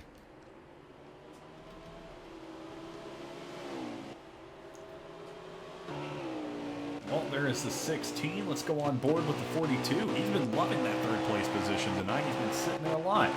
As they head into the chicane, taking it around that turn, you got to just make sure you got it perfect. And there he goes, crossing the start-finish line, taking a look back now. And here comes the 22 to the top side, trying to give a pass, and he does. 22 overtaking the 42 right there and entering third place. Yeah, I'm sure Big John or Dohar or whoever's at the helm for this Espark team has probably got some pretty tall standing orders in saying do not race each other. Just get out there, get single file, and get gone. That's all they want to do. There's a lot of points up for grabs here in stage 3. No need to race amongst yourselves. Just hit your own marks, get your own throttle points, keep off the wall, don't make any contact with each other, and just do what you got to do. Yeah, that's probably one of the best things I could say is do what you got to do. I mean, don't go out there and act like a butt, you know, and wrecking people, or, you know, going to the top side and blocking the whole line and then causing a 10-car wreck. I don't know who would do that, but just don't do it. No, it's a complete team sport. Yeah, I knew where you were going with that. Yeah, I watched that last night too. That slide job, as Kyle Busch said in his post-race interview, was just an epic fail.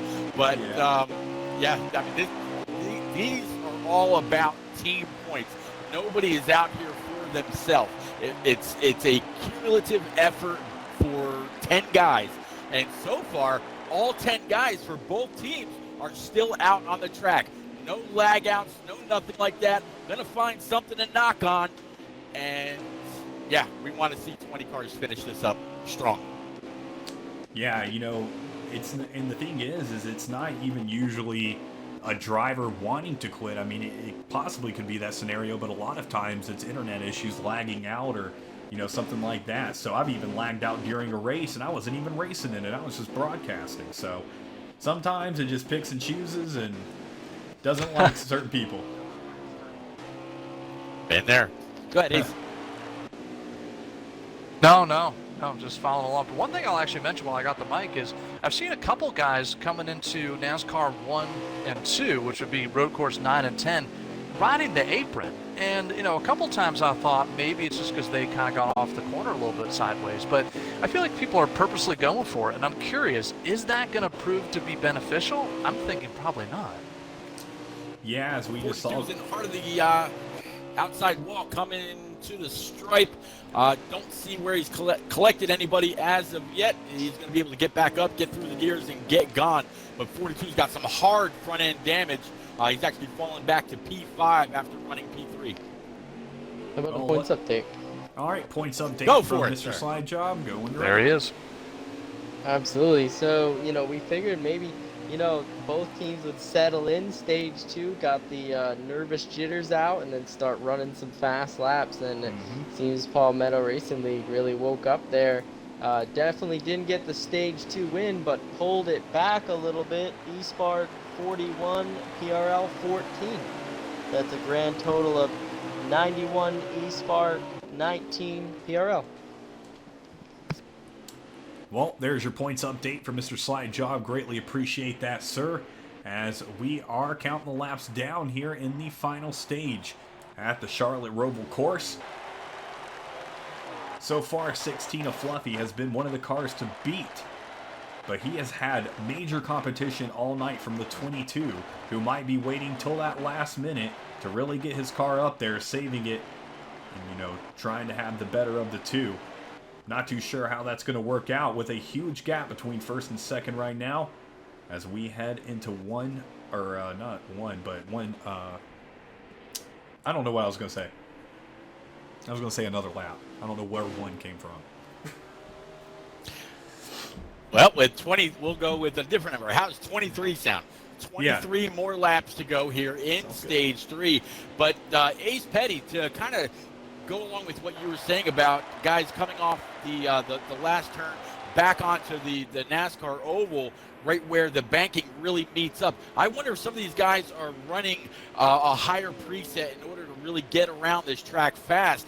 And as Atlanta said earlier, when you come off and you hit that banking, it really lightens up the rear end of these cars and they get wicked loose. I almost wonder if they're ending up down in the banking and just catching themselves, getting back up through the gears and trying to get back on, because I see them merge back onto the banking a little bit later on as they get back into that second chicane. That's what I was thinking it probably was, is that turn 8 with that transition back to the banking is very difficult. So if you get to the gas too quickly, you're going to point straight down to the grass. That was my initial instinct as to why they were down there, but that sounds like it sets the record straight. Great minds think alike, except yours is great, mine's not. Oh, we got one car around, 16 around no! 4. Get your camera back there. Yeah, I already had my camera on. I'm 16 of Fluffy. Your leader, unfortunately, getting to the wall, and that is going to cost him.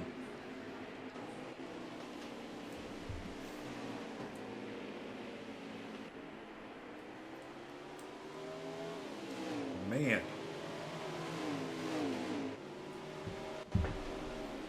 Well, let's go find out who our new... Go ahead. Exactly. Yeah, I was just going to say, so if the 16 right now is in front of the 42 of Big John, that's going to push the 16 back to P3. And I'm going to assume that Tedeschi's up there with probably the 6 of Asylum, but not 100% sure. Can somebody please send me an invite back to the lobby? I guess I knocked a little too hard on that wood. Oh, no. It just just kicked so me you know. out. It just kicked me out. I'm loading out. Thank you for it. Yep, thank you for it. I'm going to try to get back in. Wow. I started seeing some lag, and then I knew something was about to happen. I need another one. Yep, that actually kicked me off the server. Can you try that again, please, Ford? Massive lag out. Yep, I just saw this. I just saw the 21 leave. 42 of Big John. He's out too. Yep, says session no longer exists. Yes, I just got the same thing. Well, we were All just... right. Oh. Well, What the heck? We spoke too soon, guys. Oh, wow. I can tell you if it helps at all. On Big John's screen, Fluffy was in P2, his Silence P3, Big John P4, Captain P5, and Scott Hall for life P6. Not sure who the leader was. Tedeschi was Tedeschi. leading. Tedeschi, okay. Yep. Well, folks, if you're watching this, I'm very sorry that just happened. That's something that's out of our control. Unfortunately, we were talking about the internet problems that are going on around the world, and then here we go again. Another problem on here. So we're going to get this figured out momentarily. Stick with us, and I'll get some music rolling for you guys. So you got something to do while you're staring at your phones.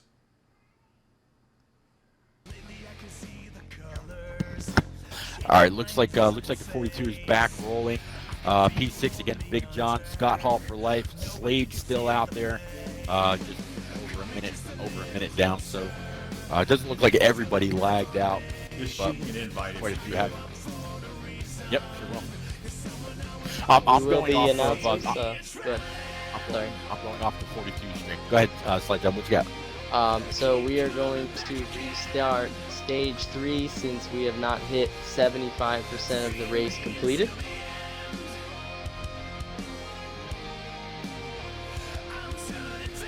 All right, well, you heard it there. We're going to be restarting stage 3. Well, no need to back out of the race, I guess, right?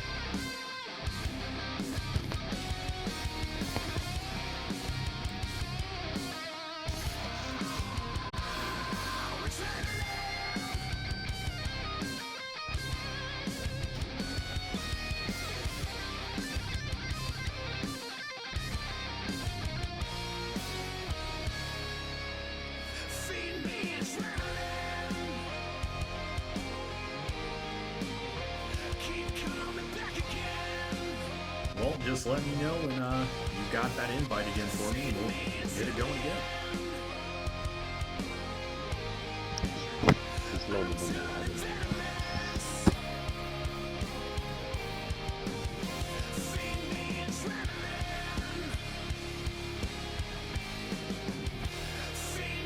Yeah, I'm watching. I just caught up. I'm kind of just browsing around Twitch a little bit. Came across a race that Rick James is broadcasting, and looks like they've got some lag in that lobby as well. So, yeah, looks like another one of those things, fellas. In NR, we are getting a restart of stage 3. It kicked about 70% of us out of the race, so it did not hit 75% of the total amount of the race length yet, so we were going to do a restart there of stage 3 and have that up here momentarily.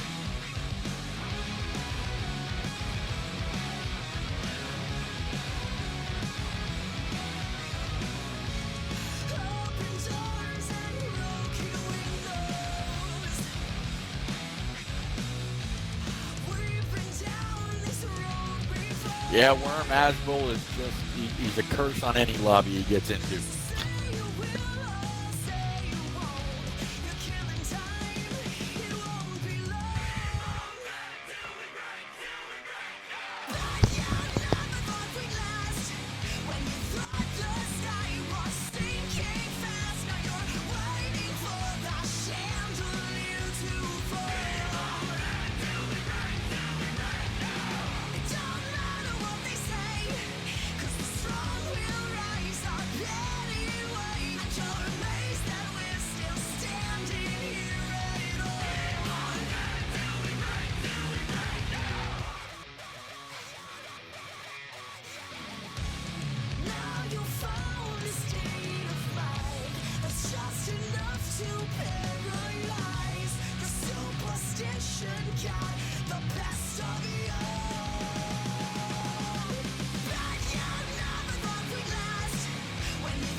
In NR, they got about they got pretty close to 75%, so they were just about at that cusp. They're pretty lucky that he got cut off because if it would have been a couple more laps, they wouldn't have this opportunity.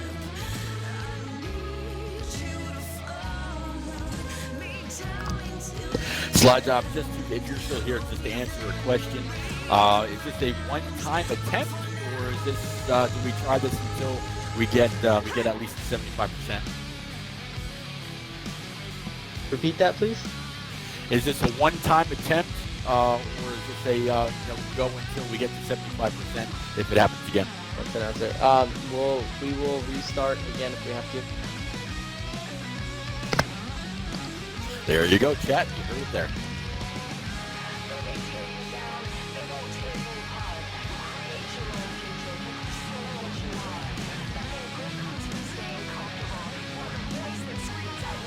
Great. Thanks, Sonny. That's what Word says anyway, but it's true.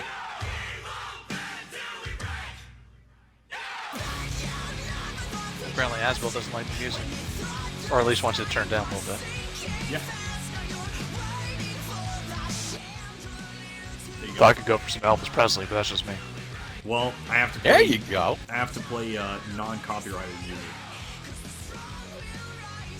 That's true. That would get Twitch all shook up. I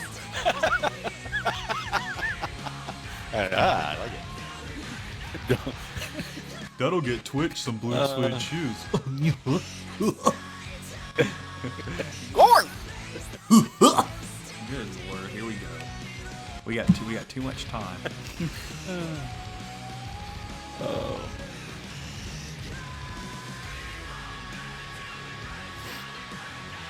Don't want to have to sing Jailhouse Rock for your supper. Yeah. There it is. Yeah, you don't want to fall in love. Love is just like a drug. But I Like can't Huey help Lewis there a little bit at the end. It's an old song. Is it the same old song? The same old song. Pepperoni Same Hot old song and Pocket. dance? Yeah, the score right now in NR is going to be, I believe it's, I know that Palmetto currently has 19, and then I believe Espark has like 100 and like 105 or something around there. So not too close of a race, but you never know.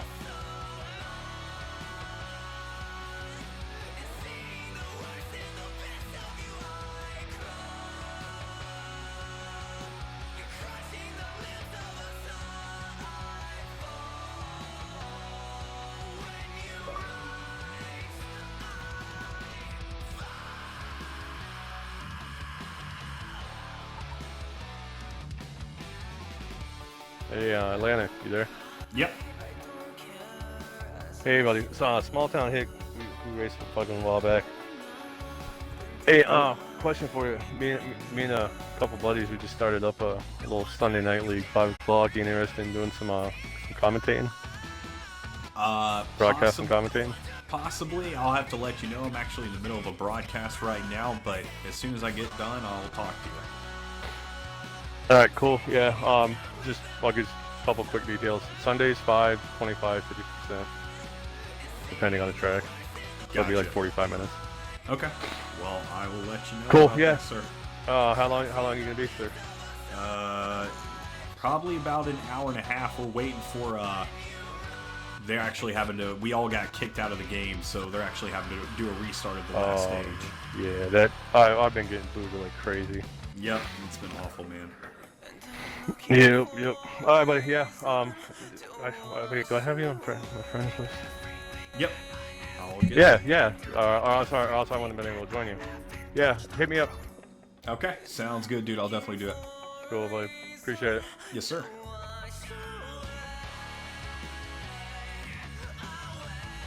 My fuck race just started, so I have to wait a second before I leave. No worries at all. Yeah, word Burton, it might be 91 to 19. I couldn't remember because I started thinking about getting lagged out. Now, when you do your broadcasting, 'cause the way we're doing our our league is where we have teams. We're doing teams too, and so each team has their own party. Gotcha. So basically, you could just commentating on like Twitch and wherever you would stream to. If Yep. that makes sense. Yeah. We wouldn't be able to hear you. Gotcha. Yeah, that makes sense. Cool. All right, Booth. Versus We Dino. are, I'll let you get back to that, buddy. All right, see you, man. All right, Mr. Slide Job, what's up?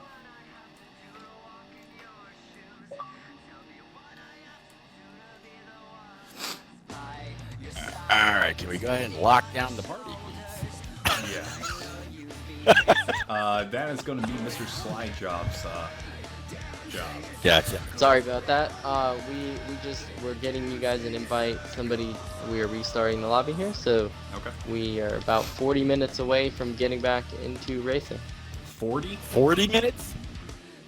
No, 40 seconds. Sorry. Did I say Oh. 40 minutes? Oh. Yes. Yeah, you said 40 minutes. Like, I was about to say that's a long Yep, restart. Right off the gate. All right, we good to go there, Slide? we got about 20 minutes on Big John's clock. I'll let you know as soon as that's counting down. You just said minutes too. I did say that, didn't I? Oh, he's catching. I gotcha. Haha. Ah. Got him. All right. 4, 3, 2, 1. Go ahead and join. All right. And we're back. The jet drivers are going off the track. Oh my gosh. Booth, can you send me an invite?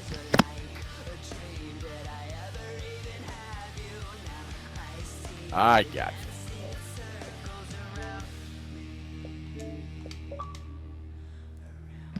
Thank you, sir. Never mind. Yep. Well, we are loading back in currently for the final stage of this race. We greatly appreciate everybody sticking around and letting us get this situated. We knew it could possibly be a problem here tonight, and didn't show its little stupid head until the end. So.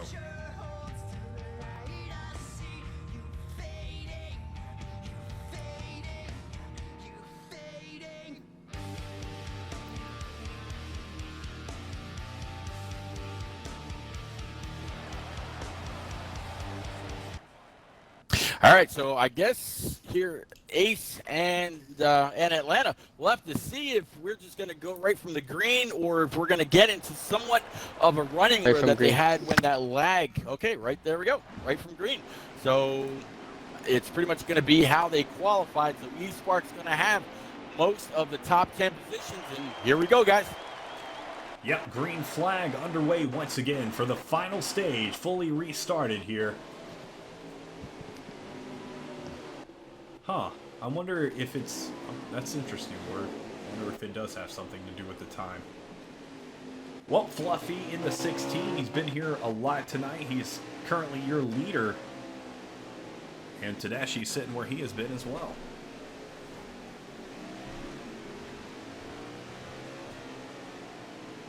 Yeah, as word says, right at 10 p.m., pretty close to when the other issues have happened. But so far, first lap back under green has been all green. Haven't really noticed any issues from the front to the back.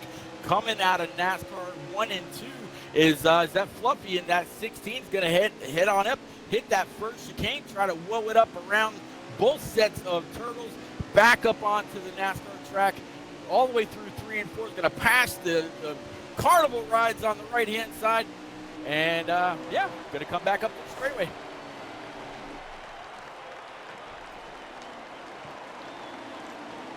Oh, big contact right there between 4th and 3rd place, giving Big John a big bump as he came out of the chicane. That could have possibly messed up his race, but he definitely kept it under control. Good job to that driver right there, the 42, as he is sitting in 3rd place. He's got Fluffy and Tedeschi right in front of him.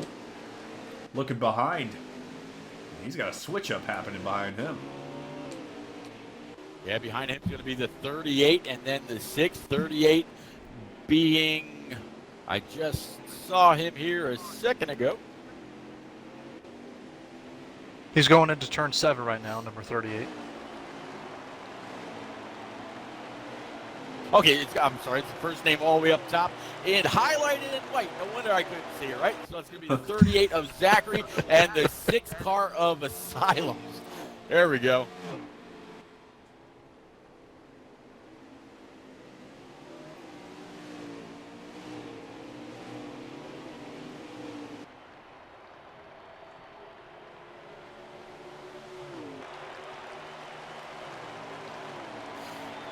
You know, Atlanta and Ace, in the beginning of the race, or in pre-race rather, when we were talking to Slide Job about areas where they had to, didn't have to worry about any areas of cutting the track. I've actually seen a few people go over the turtles, come to a complete stop as soon as they landed again, and get back up and going. I wonder if the message wasn't made clear that there weren't any out of bounds. I've seen it a couple times now. I've seen that as well. I just saw the 2 car stopped like for a good while, more than just a pause for skipping the corner. But it looked We like had he's to about reset to him set a up lap camp down. there. Ooh, well, there's your answer right there. What's up? There you go. I'm glad you mentioned that. In an hour, I would give my Commissioner's dog job a is treat, never done. but he is asleep.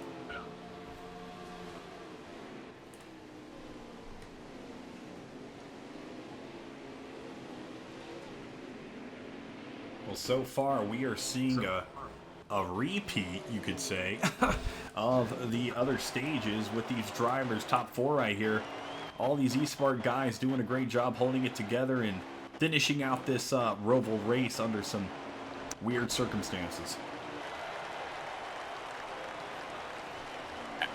Absolutely, but that new guideline that was put into play after the first couple of races, some could say there was a little bit of an issue in the NNR race. Others could say there's a huge issue in the Fast Family race, and then there was one more after that, which really led to a whole lot of 14's around, coming to the line.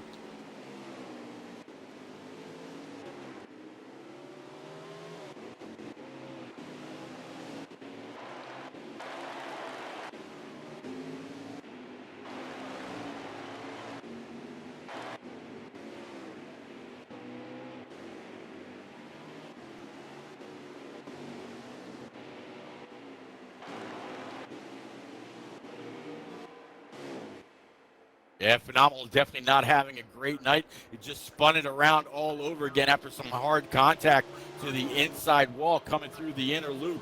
That Office Depot hood is in his face. Not even quite sure how he's able to see over it. He got I thought he got the wall again off 4, but it looks like he kind of did a little bit of a lag move there. He kind of went into the wall, then kind of Frogger hopped back into 5. So there also is a little bit of evidence of lag out there, something we got to look out for. I like that. Frogger hopped. I'll have to use that. Well, thinking of animals when we start with the turtles and things like that, so why not?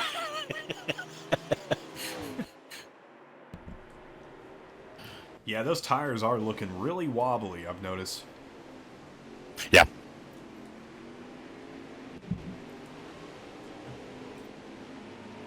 Well, laps winding down here in stage 3. Who will come out on top? Espark with a substantial lead, but could a caution or a wreck or something switch everything up? Well, I can tell you right now, top 5 is going to be Fluffy in that 16, Tedeschi still in that 22, Big John in the 42. Then you got Zachary and Asylums. Zachary is, I'm just looking for him right now. Zachary, I want to say is a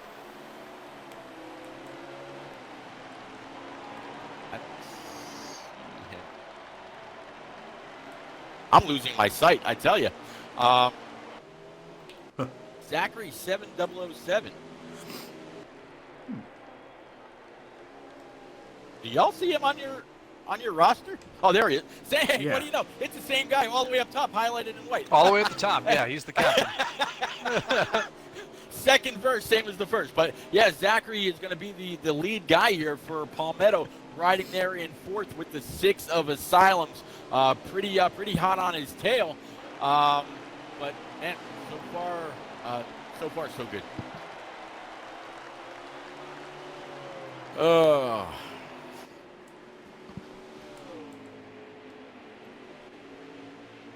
Man, Fluffy is just... He must have done some practicing, man. He is crazy fast here tonight. Ooh, Zachary making an outside move going into turn number 11. That's interesting. Look, ooh, it looks like the 22 got back around, but that was an interesting approach to that corner.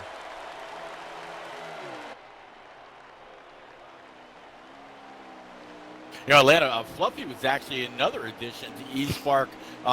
He bought himself an Xbox after last season's Pro League, literally right after, and joined on up, got right into the lobbies, proved that he could be fast on the Xbox side as well, and has not disappointed at all. As you said, definitely one of the fastest, if not the fastest guy out there. He's continued to stretch that lead out.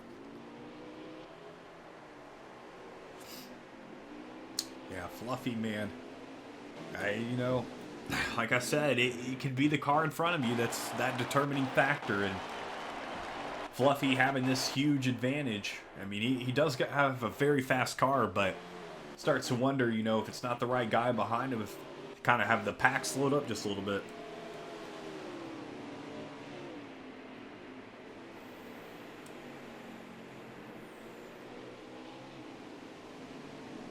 Well, I'll tell you what, Fluffy out there to about a 4-second lead over Big John in that 42.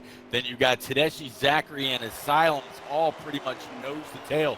22 right behind this 42, and then the 38 right behind Tedeschi.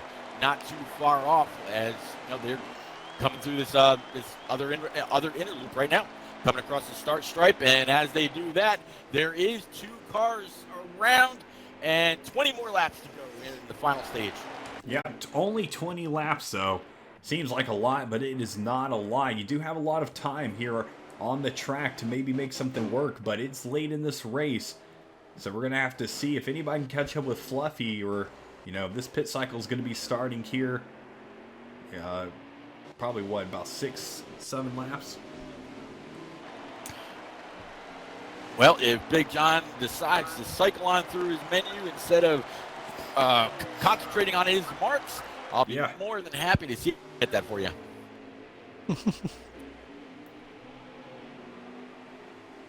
73 was in the wall recently. I didn't want to interject there because he was able to gather it back up pretty quickly. But coming to the finish line, so that's off of turn 17. 73 kind of jumped the turtles. Here we are talking about the turtles again. So that jostled his car sideways. He got a little bit of the fence and kept on going. But that, it still is hitting that fence and getting that damage even on the side of the car is eventually going to hurt. They got to be careful in that corner. I mean, we saw it happen, unfortunately, to Slade earlier in the race. He was sitting there leading the thing and got caught up in that corner and spun his car around, and that cost him big time.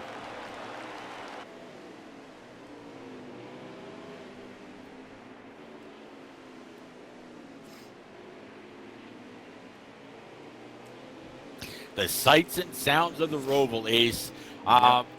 You mentioned earlier something about having a race coming up at Watkins Glen. Well, we got a little bit of a break here in the action as they're getting further and further spread out. Do you want to drop any info on that?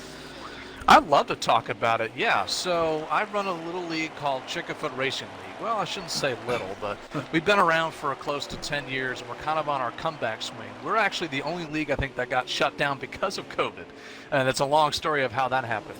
But basically, we're coming back and opening back up, and we put on these infrequent events where we run for money. We even have customized hats for our race, and basically we're putting on a full-distance cup race at Watkins Glen International coming up on Friday, September 4th. Our website is seafootracing.com. I can happily put that in the chat for everybody listening. But basically, it's full distance. There's going to be 3 classes based on skill level, all within the same race, so there's 3 different prizes. It's really going to be a diverse field. I know we have some big caliber names in there, like our very own Slide Job, for example, and then we're going to have Atlanta Racing as our broadcaster for that race. So Yep. really a lot to look forward to. Really getting excited for it. But again, I'll drop in the chat here, seafootracing.com if you want to get some info. But right now, last I checked, we have 25 cars, 25 Nice. drivers signed up for a road course race. That's going to be a fun event. Absolutely sounds like it. Definitely hats off to Atlanta for picking that up and getting ready to roll with it. Watkins Glen, probably one of my favorite of the road courses on Heat 4, Heat 5, going all the way back to the 09 days. And I remember you back then. I really do. I think I just met you, though, just now. But I remember quite a few of the guys that I've raced with throughout the years always talking about Chickenfoot. So, man, well, welcome back to Heat 5 League Racing, and good luck, sir. Thank you. Yeah, the comeback. I feel like the new old guy, which is weird, but yeah, it's. I was around from the inside line days, and I'm kind of coming back. So I appreciate the warm welcome. Well, looks like green flag pit stops are underway now with 18 laps remaining, and Atlanta with them coming down pit road right now, a full tank with 4 brand new Eagle Feel Goods is only going to take them 12 laps. So not even Gohar, and the magic that he works on that shifter is going to be able to save him 6 laps. So everybody will have to pit one more time. But again, green flag pit stops are now underway. Yeah, this is going to be, possible changing factor right here as I'm keeping my camera on Fluffy. He is going to be the first out right there and the first one to get going for the rest of this final stage. And that might have him sitting pretty, looking for a first place spot.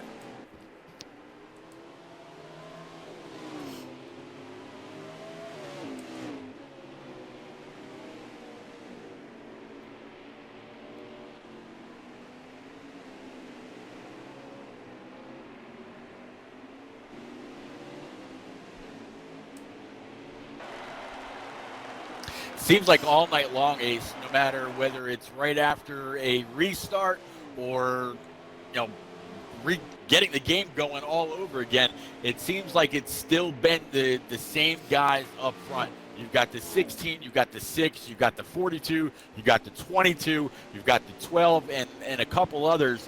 It really seems like the points lead that Espark had going into stage 3 is going to continue here at the coming to the close of the race now with under 20 laps remaining.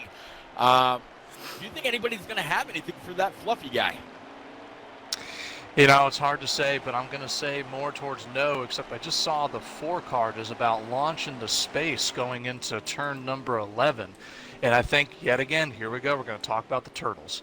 But the 4 car, I thought, was about to go over back into the inside of the infield. But to answer your question, no, I think Espark has had a handle on this race, and I don't see any sort of way that they're going to be giving it up. That would be a monumental loss if they weren't able to hold on to this one. Yeah, I definitely feel you there. Is like I said, laps winding down under 20 laps, and a lot of these guys already headed down into pits, and they're ready to go finish out this race.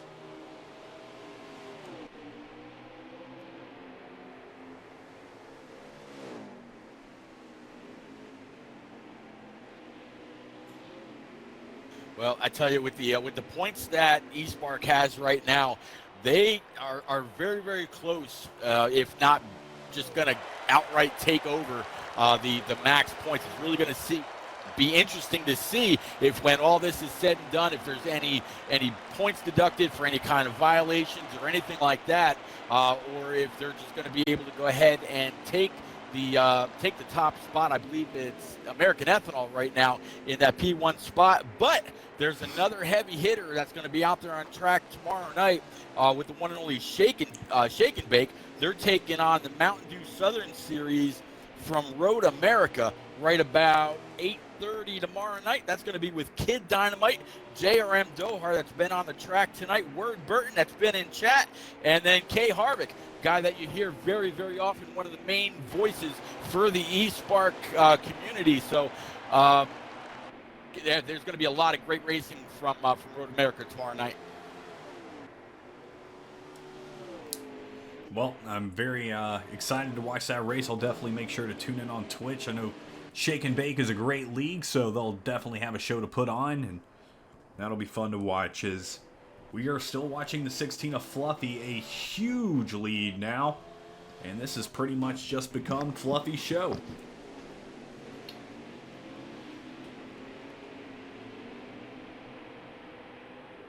Yeah, Fluffy has continued to really stretch out his lead. I didn't catch where he got on and got off the pit road.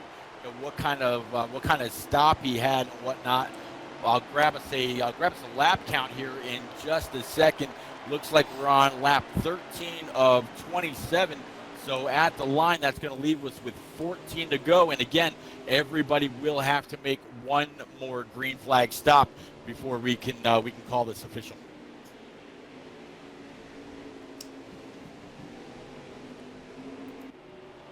What's up, Ranger? What's up, John? Yeah, I'm watching Tadashi trying to catch up right there to Fluffy, the 16. You're just tuning in now. 16 is your current leader. We are in the final stage here of the Fast Family Racing Showdown Series. It's round 2, race 9 here tonight at the Roval.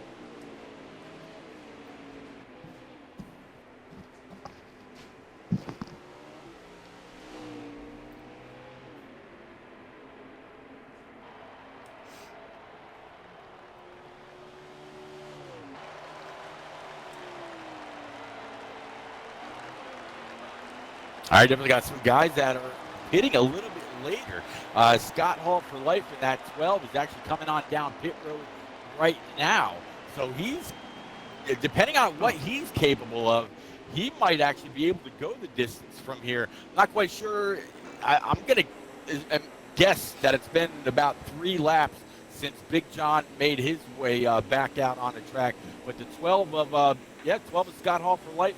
He's on pit road grabbing 4 brand new field goods and some E15 Sunoco race fuel. Going to get back out on track, trying to continue to work our way through the field, find any action we can, and bring it on to you.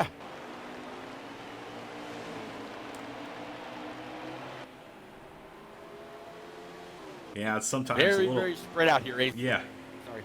No, you're good. I was gonna say the same thing. A little hard sometimes to get some action going when you've got so much track to work with.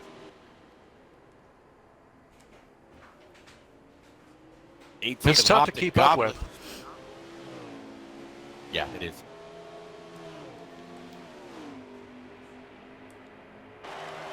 I should say the 18 of Optic Goblin got a little loose coming off one of the right-handers, put it into the inside wall, and looped it around, able to grab first gear again, try to get it back up to speed. Didn't cause any other issues in the inner loop, but nonetheless, some unwanted damage on that 18 machine now.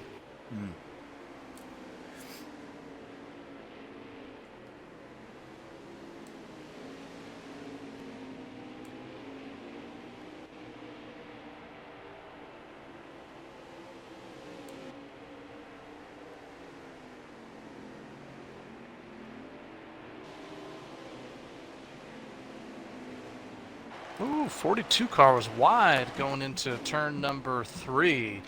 Kind of all the way up in that red and white stripe. I thought he was going to grab that outer part of the wall, but he was able to keep it low just in time.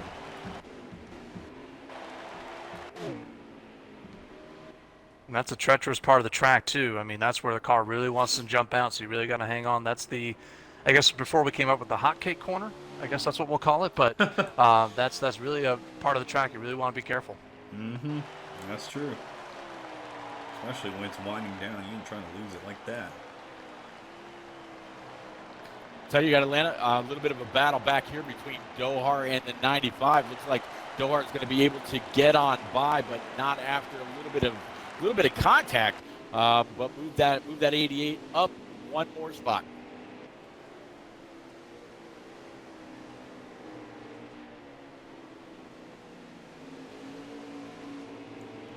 Other than that, the only other battle I found right now is going to be between the 4 of K. Rainey and the 17 of Night Sniper.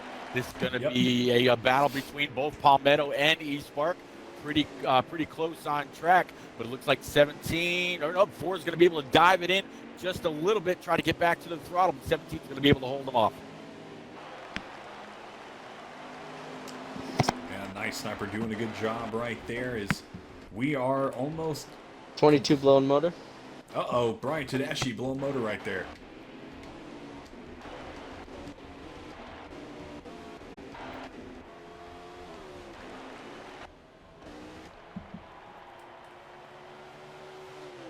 All right, so let's see if we can't go ahead and grab you or grab us a lap count here in just a second. But I can tell you that top 5 right now is still going to be that 16 of Fluffy, the 6 of Asylum, the 42 of Big John, the 38 of Zachary, and Scott Hall for life in that 12.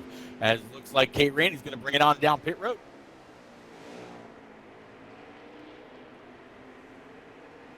Man, oh man. This has been some kind of race, dude. It's 10 laps remaining here, guys. So 10 more laps around the Charlotte Roval. We'll call this one done. Right now, Espark's occupying 4 of the top 5 spots. That's where max points are. Palmetto really needs either a caution to come out and everybody to get stacked back up. But even with that happening, just as we saw when we had the restart for these final, 27 or 28 laps, Espark has been able to jump on out, and it doesn't seem like anybody's going to have anything for Fluffy. Yeah, man, he has just got too fast of a car tonight and just too much of an advantage. It's going to take something else happening, you know, a crash or something to get him to not be in first.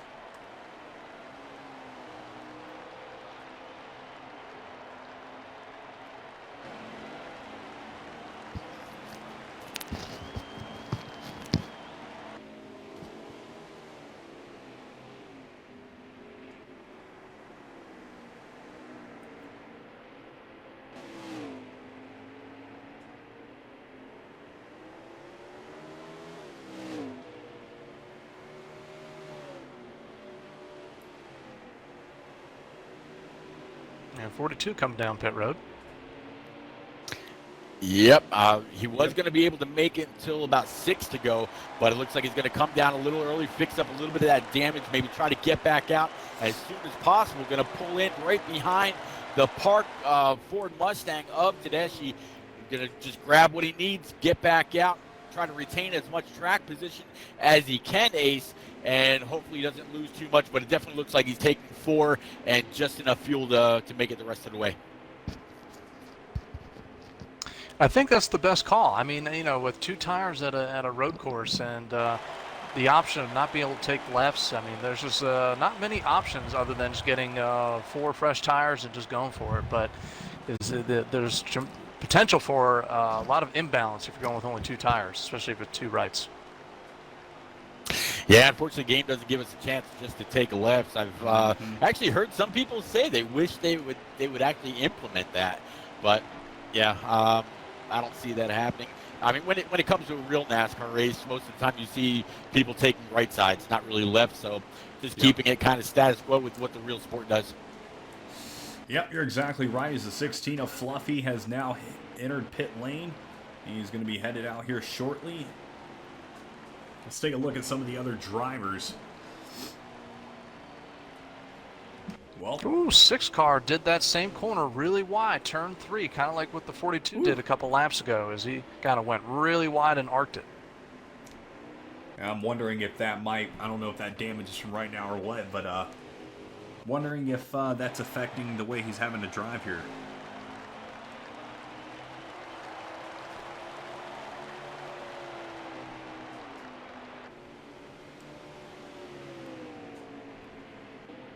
That Oscar Mayer Ford is definitely beat up. Coming through the second chicane, coming across the start stripe, I've seen more and more people really smack that wall. Right where the start-finish line is, and that can't be good for it. I mean, by now they've got to be red on the right-hand side. They're going to have all kinds of front-end damage. It's not worth it. Just basically, if you can, check up just a second sooner. You'll get through a little bit cleaner. You keep your lap times consistent. You keep away from the damage, and that's even less time that you've got to spend on pit road. So it helps you all the way around just to stay out of the throttle for that 1 extra second. Let the person behind you come blazing through and damage what they got while you keep your resources nice and straight. Yeah, I couldn't agree more.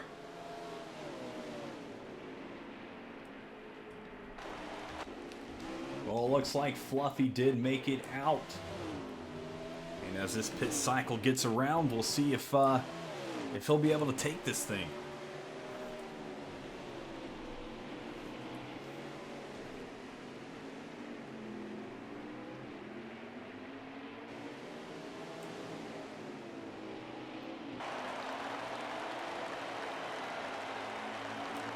A little bit of a battle back here between the 73 of Simoleons and the 42 of Big John. Big John just now out of pit road. He's got 4 very fresh tires. Not quite sure if the 73 is pit, but 42 is a little wide. 73 bringing it on in, and 42's hot on his tail.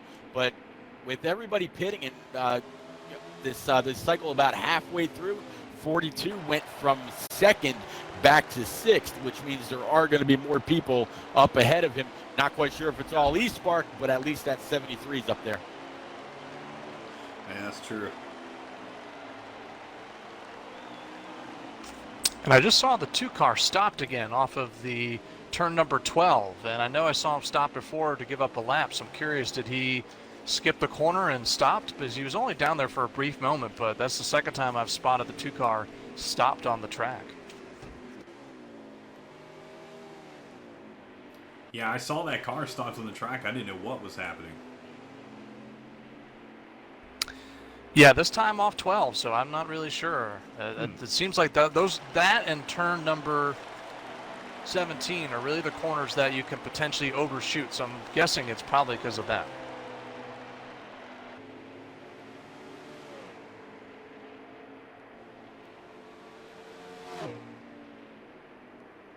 Oh, 6 laps to go here, guys. 6 more laps. I believe that the 16 of Fluffy did work his way back up into P1. I can tell you P3 through 7 right now going to be Asylums. Oh, 12's the leader. All right, so we got 12 with Scott Hall for life. The first one that went down pit road. Scott Hall, then not quite sure. Second, third is going to be Asylums. Fourth is Slade. 5th is Big John. 6th is Dohar, and 7th is Zachary. Zachary in the 38.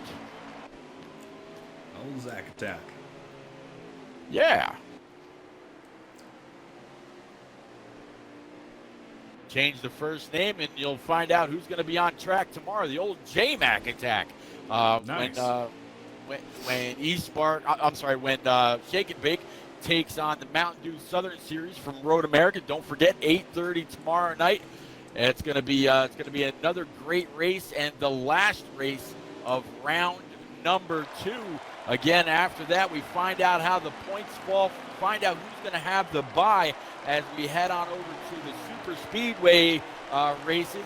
And there was a question recently whether it was going to be just Daytona and Talladega, or if Auto Club and Michigan and whatnot might be mixed in. The answer was no, in case anybody else asked. It's just gonna be the restrictor plate track, so it will be all Daytona and Talladega for the full gambit of stage 3, or round 3 rather. Yeah, I feel you. That's still going to be a lot of fun. Oh yeah.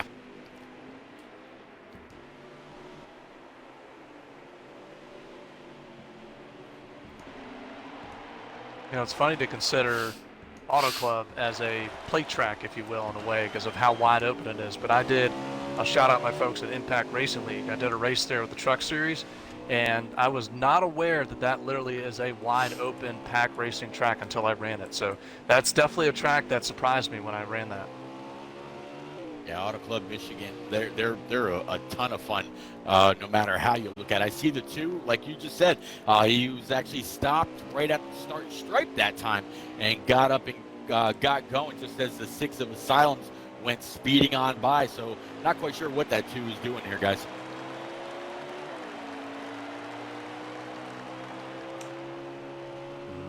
And it looks like four to go, Atlanta. Sorry, didn't mean to cut you off. No, you're good. Well, it's going to be interesting to see if they don't get a little bit more rowdy here towards the end. I know it's hard to get rowdy on a road course, but you never know. If you're going to get rowdy at a road course, it's going to be this one.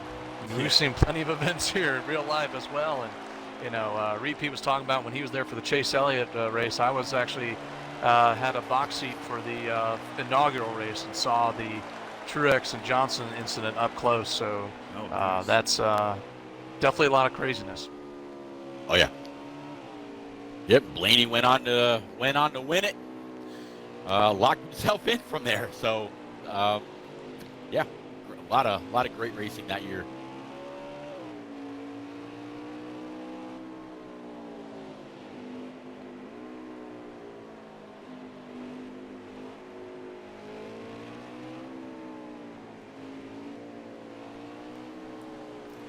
Well, just a few more laps and this 16 car might roll into victory lane.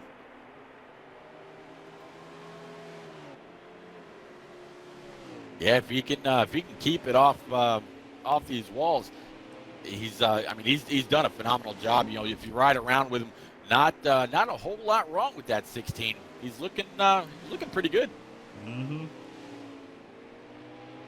I mean, I definitely see other cars out there with a whole lot more damage than he has.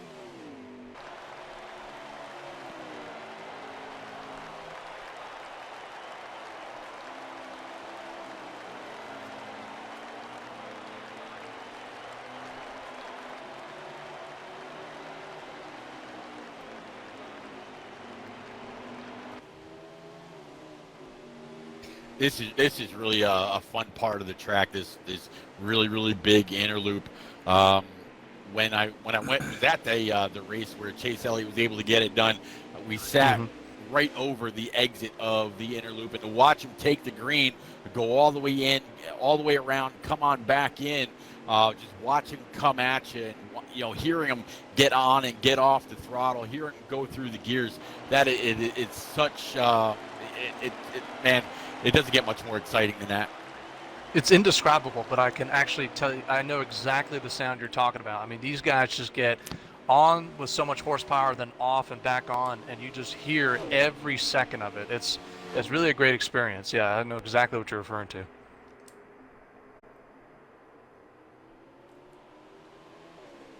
Oh man, big time. Looks like the 95, I believe, just at the wall. Oh, 11 and 17 got into it back in turn number 11. They actually went side by side in there, and that clearly did not work out well, at least for the 11.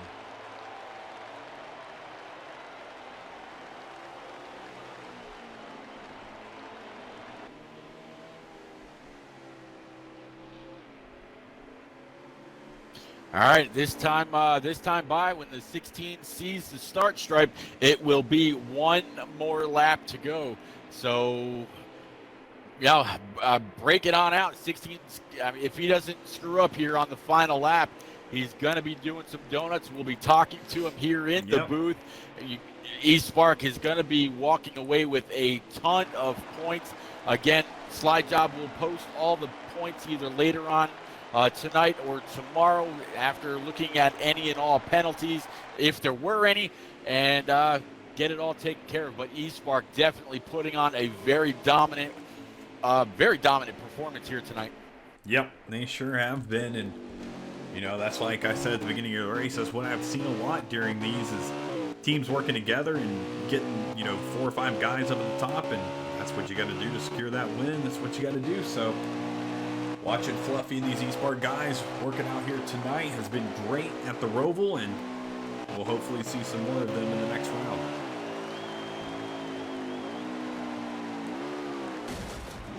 Whoa! Did he mean to do that? That was checkered flag. Okay, yeah, I was thinking that, I thought the race was in right there, but I was like, what did he just do that for? But yeah, 16 of Fluffy right there. He led most of today's race. He is going to be your winner here for Espark Fast Family Racing Showdown Series Round 2, Race 9. 16 of Fluffy. Great job by him tonight. Yeah, I saw that too, where he came out and there was a car sideways across the stripe. I was like, what is this right here? And yeah, did a little bit of a duck dive and a juke and was able to avoid him, but still, that was the end. So I have to. Now wait a second. Fluffy actually got that. I think it's going to be the 10 for Scott Hall. Oh, really? It's, it's saying Scott Hall for life, Fluffy in second. And what you know, as soon as I was able to see third on back. Okay, there we go. Third, not sure. Fourth is going to be Slade. Fifth is going to be Zach.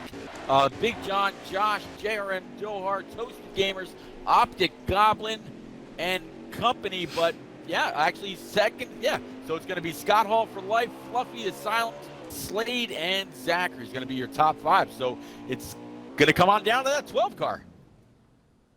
Man, oh man. Well, great job to him. That's how it is sometimes at those road courses, man. Yep. All right, one more time, big thank you to Big John. What do you know? For allowing us to ride along, keep us up to date with laps, fuel, and all. John, appreciate you.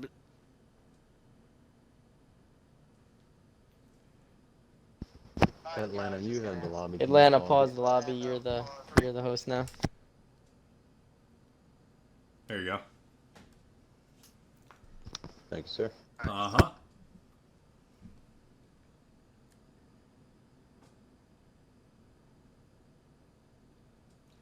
Well, in just a few moments, we'll have the drivers in here doing a little post-race interview and wrap up this stream. Greatly appreciate everybody tuning in here tonight.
Alright, we should be getting everybody in here. We're just missing, I believe, one driver. All right. Good job, Zachary. All right. I'm your biggest fan, Atlanta. I love you. Atlanta, I love you. I love you. I love you.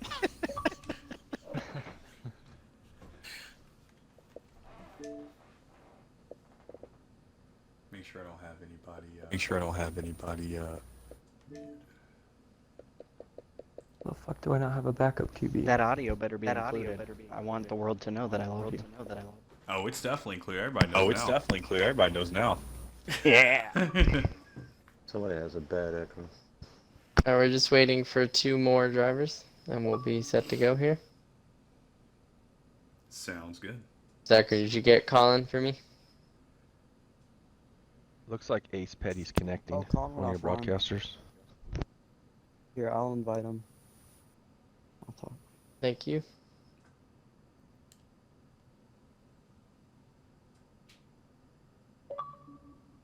I'll invite Ace Petty back, don't worry.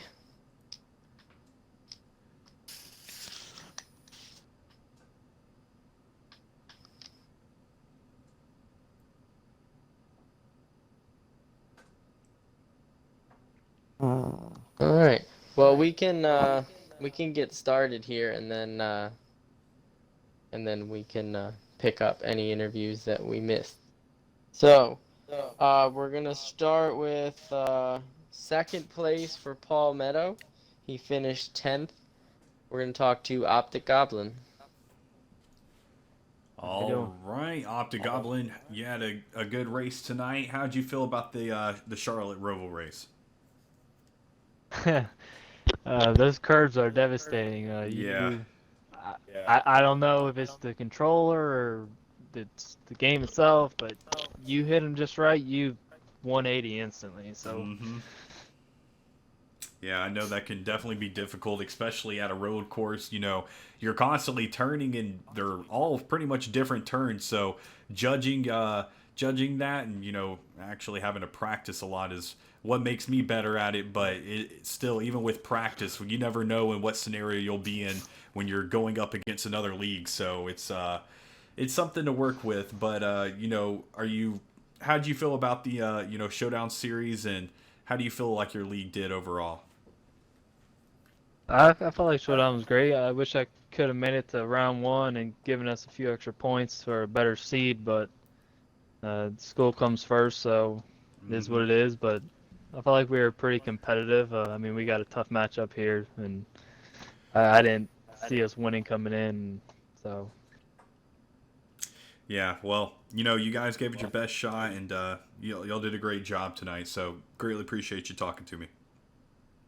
Thank you.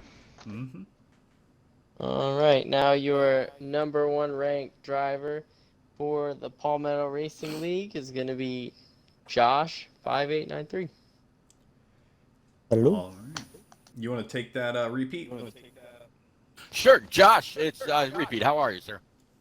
I'm doing great. How are you? All right. Man, I can't complain. Just watched one hell of a race between all Palmetto and Espark. Runner up, man.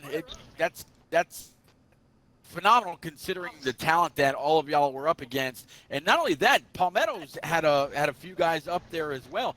Talk us through your race. Well, yeah, I thought we finished pretty good. I knew from the beginning that we weren't gonna beat Espark, but we tried our best.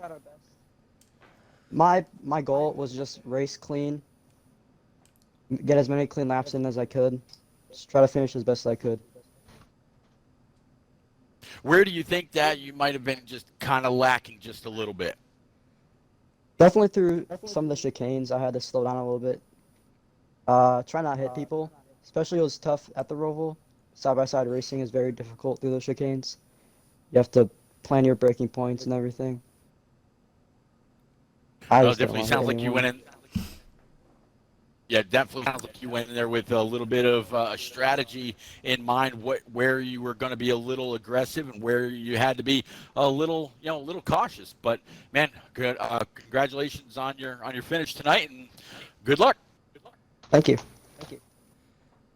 All right, now we're going to talk to the 3rd ranked driver for Espark. That'd be the number 6 car of Asylums. Did we ever get Ace Petty back in here?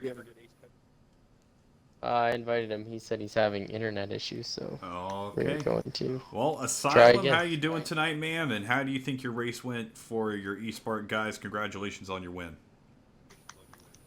I'm doing good, and yeah, the race was pretty fun. Ran top 5 most of that race. All about hitting your marks and not making too many mistakes, pretty much.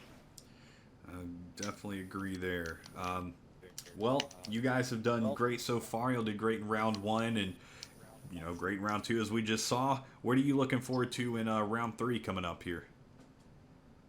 Well, when it comes to restrictor plates, anything can happen. So that's the just gotta truth keep right there.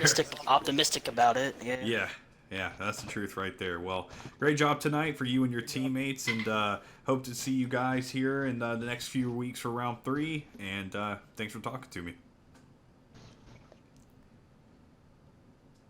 All right, next is going to be the 2nd ranked driver for Espark. That will be Fluffy. All right. Fluffy, it's Pete. How are you? Good. How are you, bud? I'm all right. Good to finally get a chance to talk to you. I tell you, we thought you had just set sail. Didn't realize that it was actually Scott Hall out there in the distance, way past you. He was actually the first one to go down pit road, first one to come on out.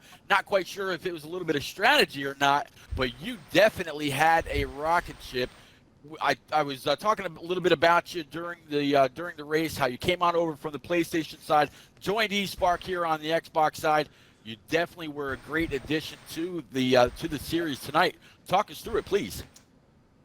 Yeah, it was a crazy race. Honestly, had a really good number 16 spin scooters Ford Mustang. It was crazy because we dealt with a lot of like issues on the car. First stage, I got front, left side, and rear end damage, and was able to keep the car to a minimum. Stage 2, it felt fine. I was able to fix the damage a little bit and made some adjustments. And stage 3, Scott Hall, he was on a different strategy than I was, and I was trying to catch him. And going into the last chicane, I was just trying too much and spun the car around and nailed the wall and got radiator and engine damage. But other than that, it was a great race for us. Espark did a hell of a job, and we tried to do everything that we could that last stint, but just unfortunately got in the wall and ended up with damage. But still got second, and we were definitely fine tonight in the 16 car. Scored a whole lot of points for your team. Congratulations again, sir. Yes, sir. Thank you.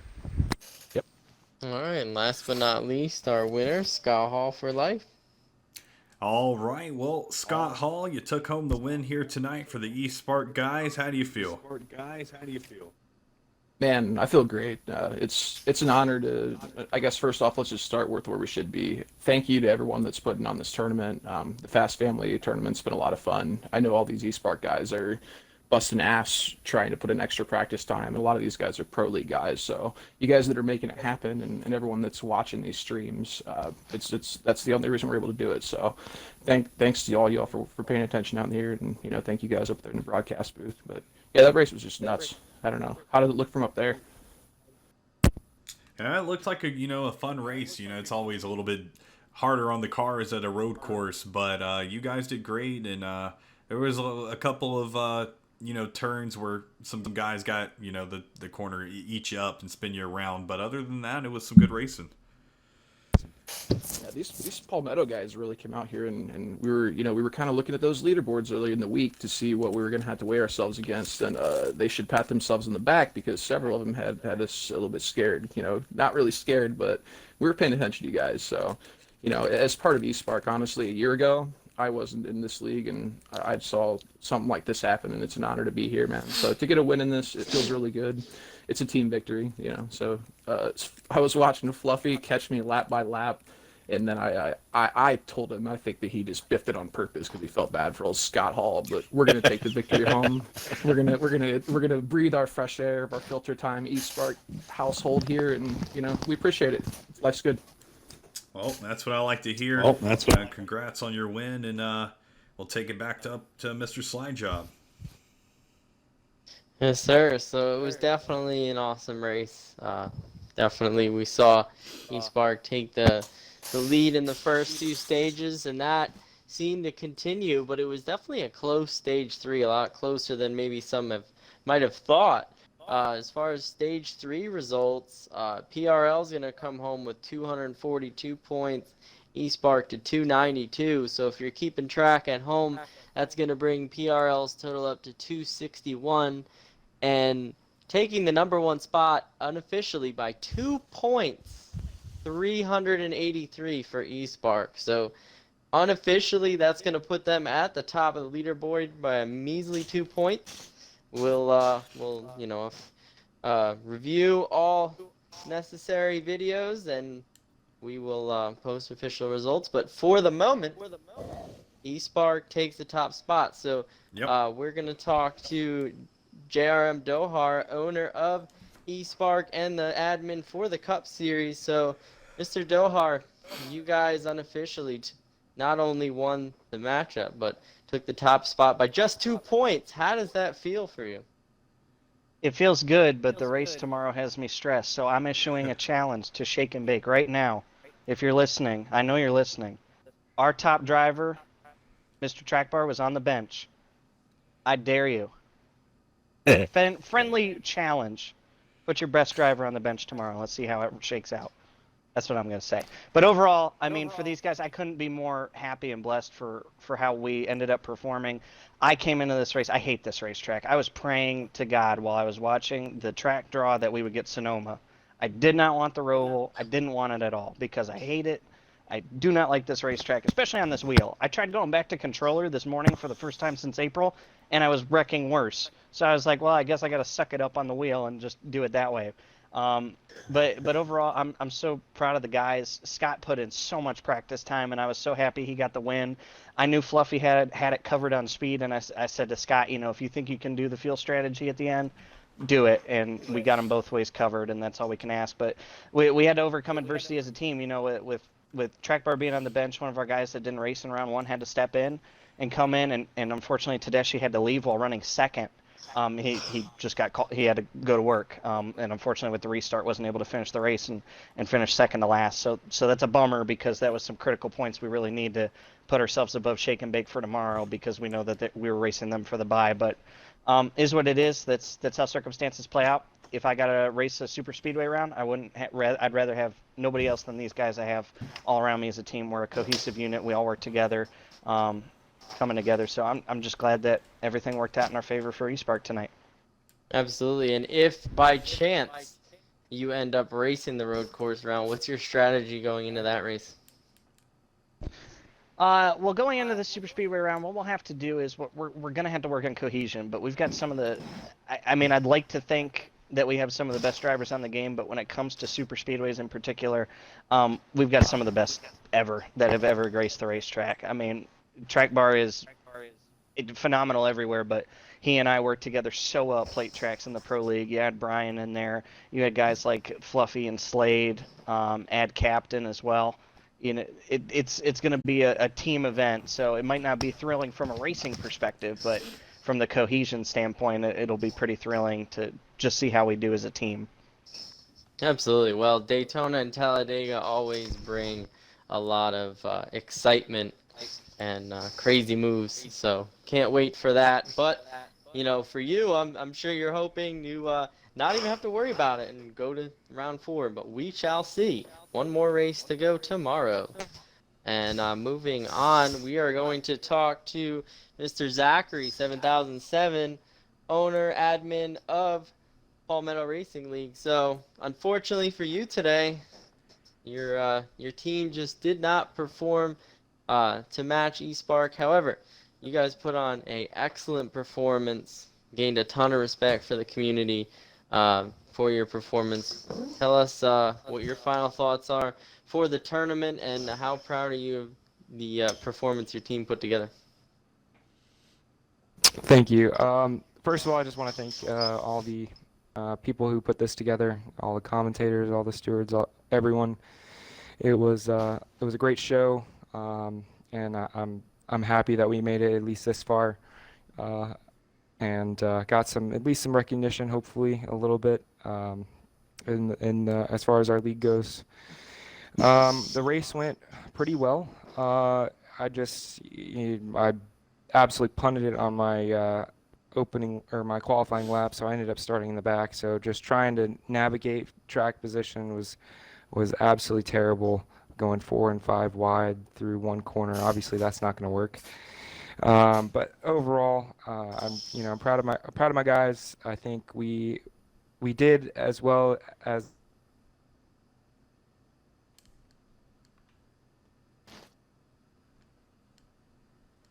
We lose them. Sorry. I think we might have lost it. Cut out there. Okay, sorry. We did as well as to be expected. I mean, I have a lot of respect for the Espark guys, and that's what I was trying to tell my guys. At the very least, please race them clean because they deserve it. And for the most part, I think obviously there were some incidents. So it's a road course where everyone gets loose, and you're not going to be 100% every single lap. So, but from a PRL standpoint, I'm really proud of our guys, and thank you, Espark, for racing us and racing us for the most part, and as to be expected. And thank you again, Slide Job, for putting this on. You're very welcome. Absolutely. You guys put on an excellent performance, and Dohar even said it. One of the toughest tracks out there, very technical.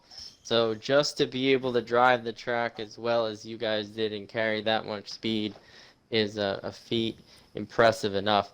Now on to the last thing. So because you impressed a lot of people and showed how much speed your guys have, if somebody's interested in following Palmetto Racing League, or even a driver out there that sees your league and says, hey, that's a league I want to join, where can they find you guys, and how can they join? We're always expanding. We are just adding a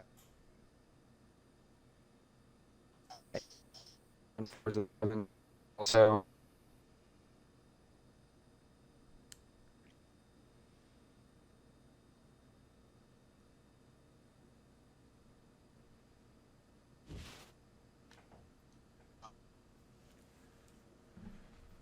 I don't know what's happening.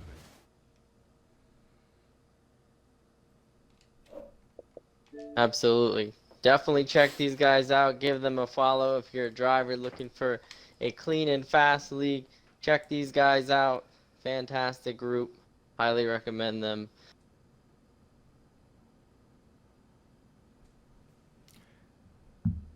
I don't know what's happening. I can't hear anybody. I just heard Slide for a second, but oh, there it goes. Ford, why don't you give us your final Yeah. thoughts on the tournament, or on the tournament race today? Final thoughts would be they definitely both came, proving that they belonged, in the second round. Unfortunately, we have to send one home, but Palmetto, they definitely showed some strength on the track. But like I said, unfortunately, not able to get around and come home with the win. But they did run a good race, and I hope they come back next time. Congratulations to Espark. They always perform well wherever they go, and we'll see them in the next round. Absolutely. Unless they get the bye. Absolutely. They definitely proved they earned that number 1 seed number 3 seed last time. Maybe even higher up on the board. We'll see. They're at least guaranteed for the moment, if the result stands, a 2 seed. So at least there. So definitely improvement for them. I'm sure they're glad to see that. And with that being said, I want to address the fans. I apologize for the technical issues that we had with the transition to third stage. Unfortunately, the servers are not, working absolutely 100%, but we're doing the best we can to provide you guys with the best racing possible, trying to get you guys green flag finishes. So we are working with NASCAR Heat to correct that as much as possible and keep some good racing for you guys to watch. So with that being said, I'm going to send it back up to the booth to talk about the final race of round 2 tomorrow. You do this to me every time, Sly. I have no idea where. I got you, buddy. I got you, buddy. Yep. Yeah, absolutely. It's going to be Shake and Bake versus the Mountain Dew Southern Series. As you said, tomorrow night, 8:30 p.m. Going to find that on the one and only channel for Kid Dynamite. In there will also be JRM Dohar, Word Burton, which we saw quite a bit of in chat tonight, and then Kay Harvick, one of the sole voices for the Espark series. They're going to be at Road America, so pretty good race, very, very technical, just like tonight.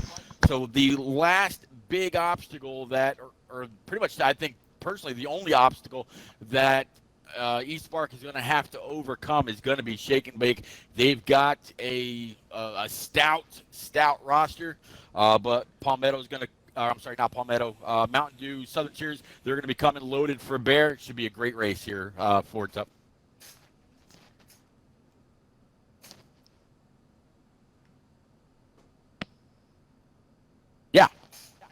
Oh, I thought. Sorry, I thought. Okay, sorry, cut off for just a second. I did. I said. I said I thought he Fort said Tough, Fort but Tough he for a didn't say anything. second. Yeah, I did. He didn't say anything. No, it's all good. Well, there is Yeah, your Atlanta. There you go. Yeah, you're good, man. Well, there is your recap of what's going to be happening tomorrow night for that last race of round 2. Greatly appreciate Mr. Slide Job in Fort Tough for putting this whole show on, as well as Repeat and the one. Well, he's not here anymore, but greatly appreciate Ace Petty being in the party as well and doing some broadcasting with us. We hope you join us again tomorrow night. And thanks for watching the Fast Family Racing Showdown series, and hope everybody has a great tomorrow.